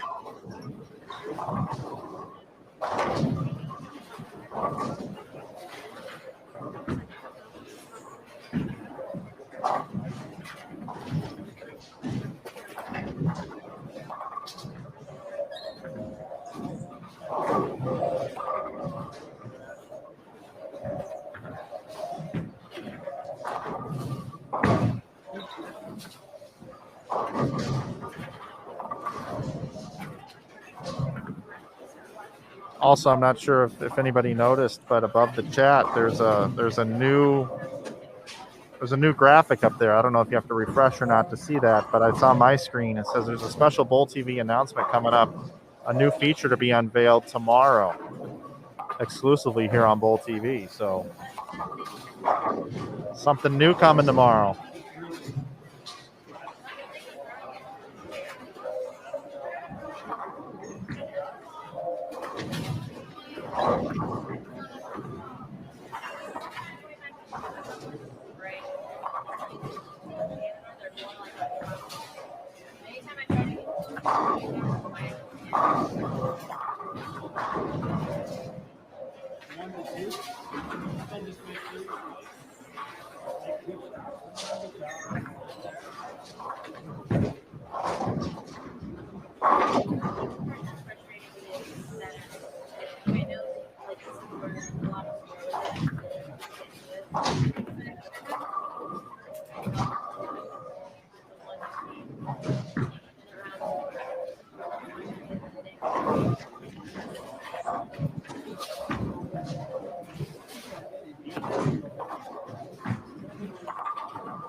So Lindsay Boomershine up, looking for the front 8.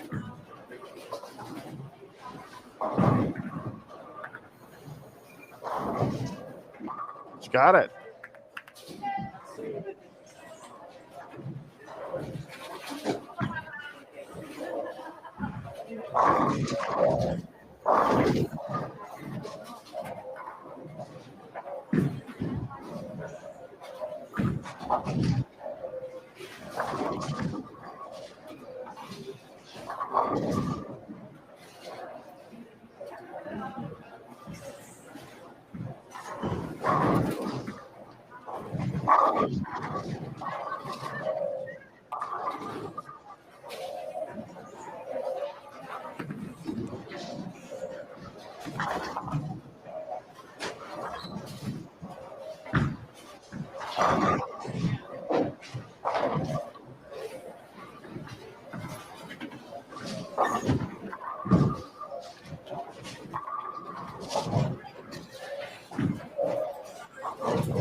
Here's Caitlin Johnson. Still bowl 235. Oh, that's left to target. Oh, and a break. How about that? She'll take a break.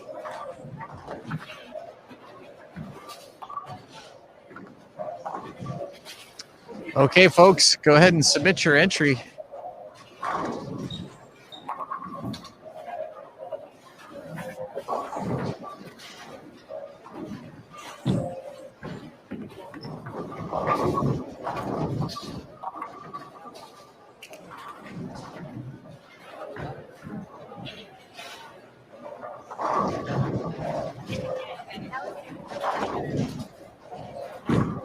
JT, I want to click this button so bad, even though I'm not eligible. If I could win, I would give it to the Church of Religious Consciousness.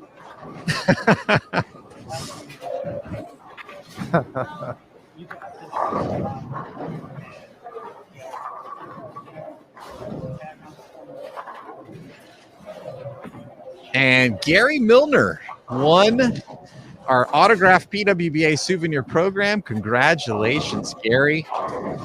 Our marketing folks will reach out to you and get that out to you as soon as the event is over here. And maybe we'll get Lindsay Boomershine to sign it. She might be the leader here, Mike, if she can keep striking. Seems that way, doesn't it? Yeah, she was at plus 66 going into game number 6 here.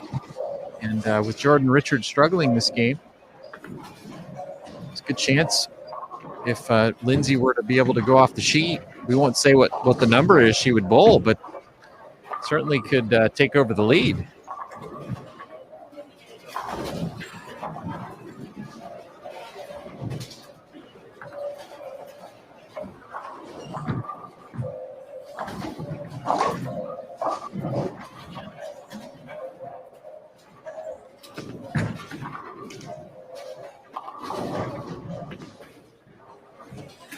All right, here she is in the 9th. Again, watch where she's sliding just right of the left gutter, crossing between the 4th and the 5th arrows. Looked a little inside of target. Maybe even a little slow. Maybe a little slow there. Ouch.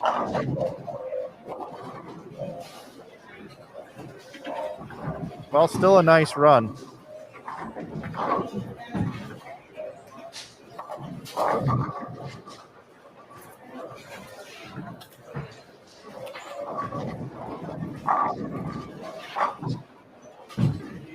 Plus 66 coming into this game.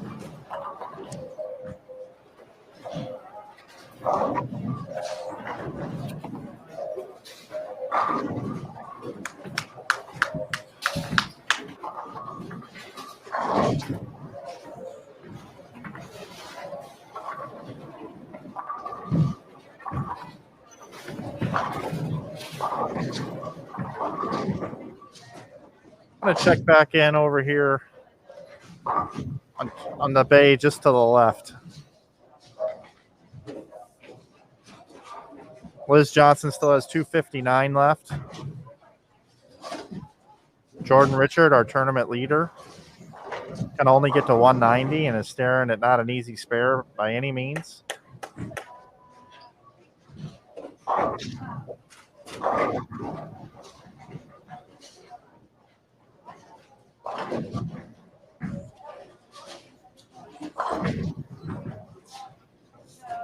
Dasha Kovalova finished with 236, so that gets her to plus 117. So she's done for the morning.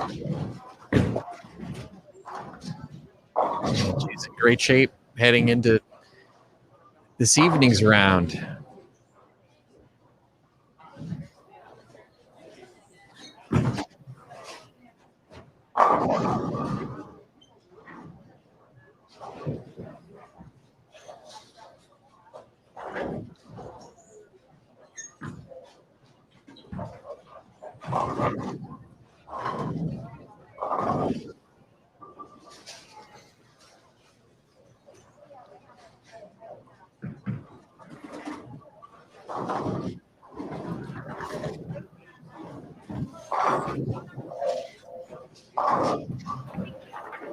Switch back over. We're having a little bit of lag there on that one, but Liz left a 10-10.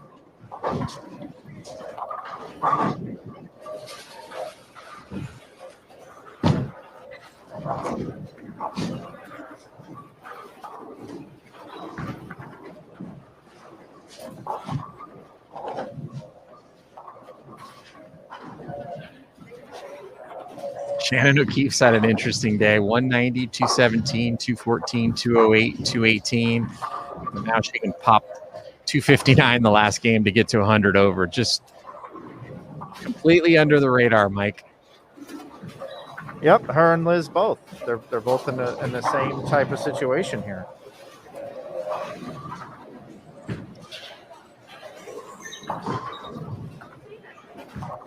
The only two ladies to win Player of the Year since the relaunch of the PWBA Tour.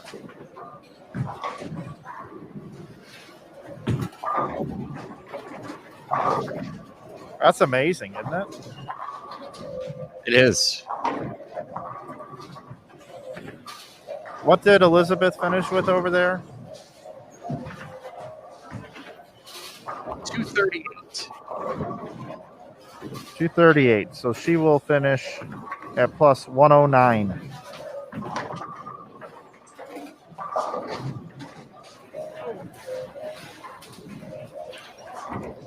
And O'Keefe with one more strike will be at plus 106.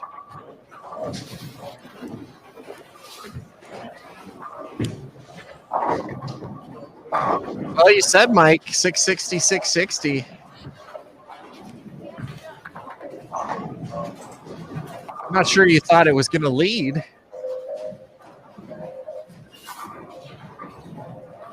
Yeah, I thought it would put you in really good position. Yeah.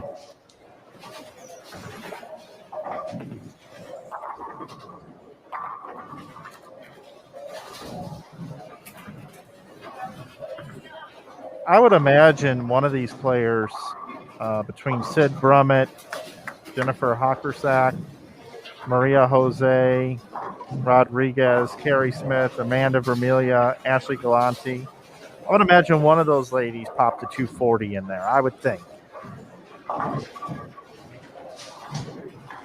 Maybe Maria Jose Rodriguez.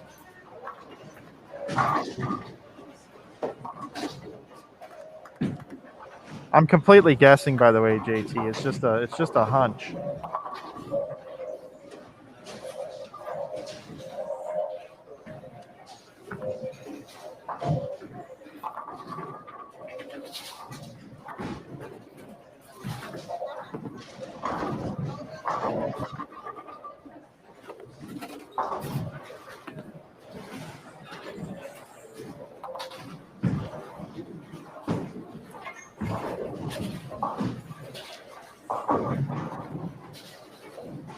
Missy Parkin finishes with 199 if she spares this right here.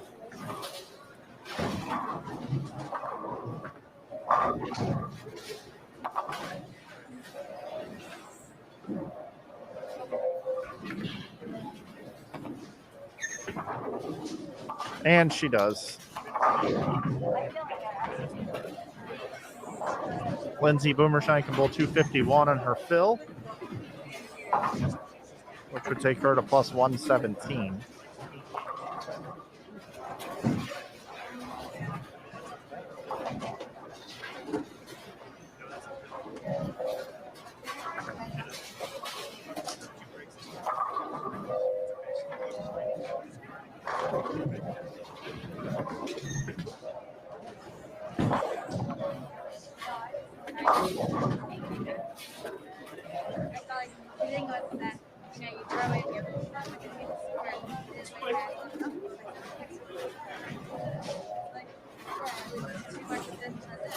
And then when I fall down, I thought, it wasn't going to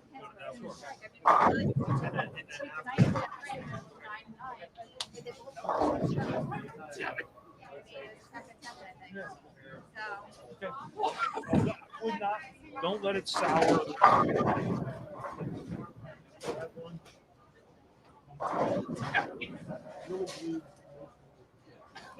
really do. And you know me, if I thought it was different, I'd tell you.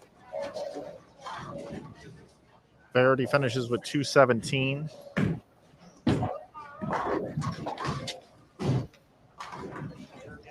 Abby Ragsdale 217 or 227.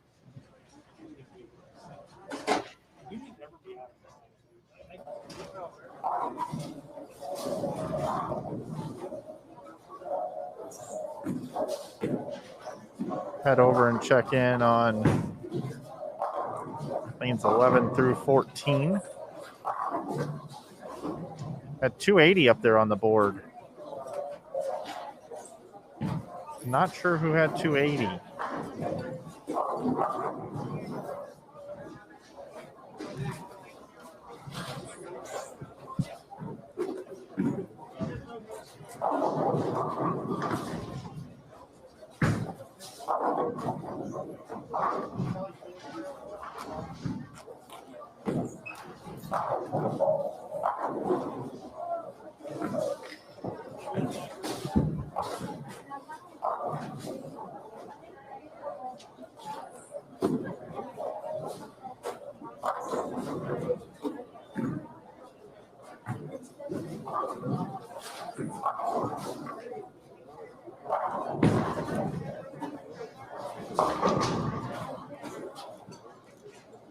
We've got JT checking to see who bowled 280.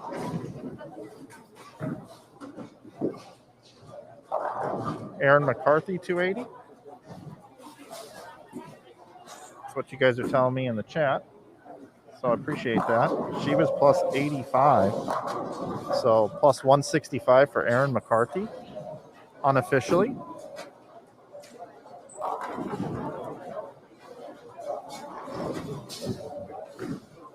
She might be your leader.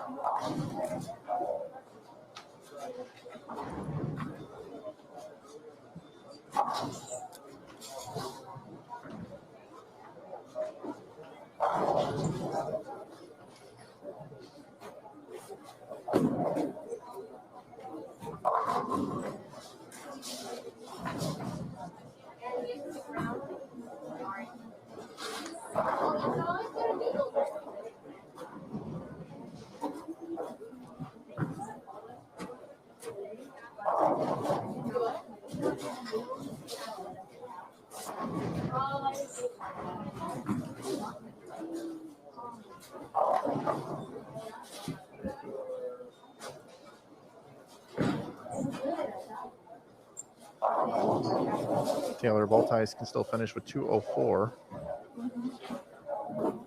Overall, low scoring pair.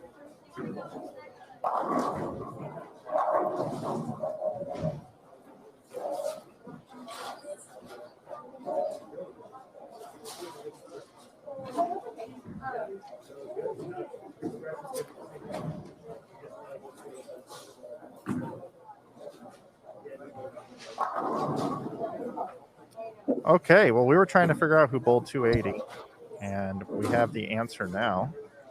And she's here with us, Aaron McCarthy. How you doing, Aaron? Good. How are you? Doing well. So 280 the last game. Tell us how that came about. It was actually just a really good pair. I think the low on that pair was like 225 or so. I made a ball change going into the sixth game. I wasn't seeing the shape that I wanted to see, so it ended up working out in my favor. Yeah, I'm looking at your scores here. I got your sheet right here. 193, 248, 210, 226, and then 208 and then 280 the last game. Take us through your block a little bit. Tell us what was happening early. Yeah, I'm not a fast starter. I think I've said that before multiple times. So my 190 game actually wasn't too disappointed with it. After that, I kind of just stayed out of trouble. I was hitting the pocket a lot, but I'd have maybe one or two splits a game. Made my spares, and then like I said, that last game I made the ball change just to see a different shape, and it was a good pair and ended up stringing quite a few strikes together.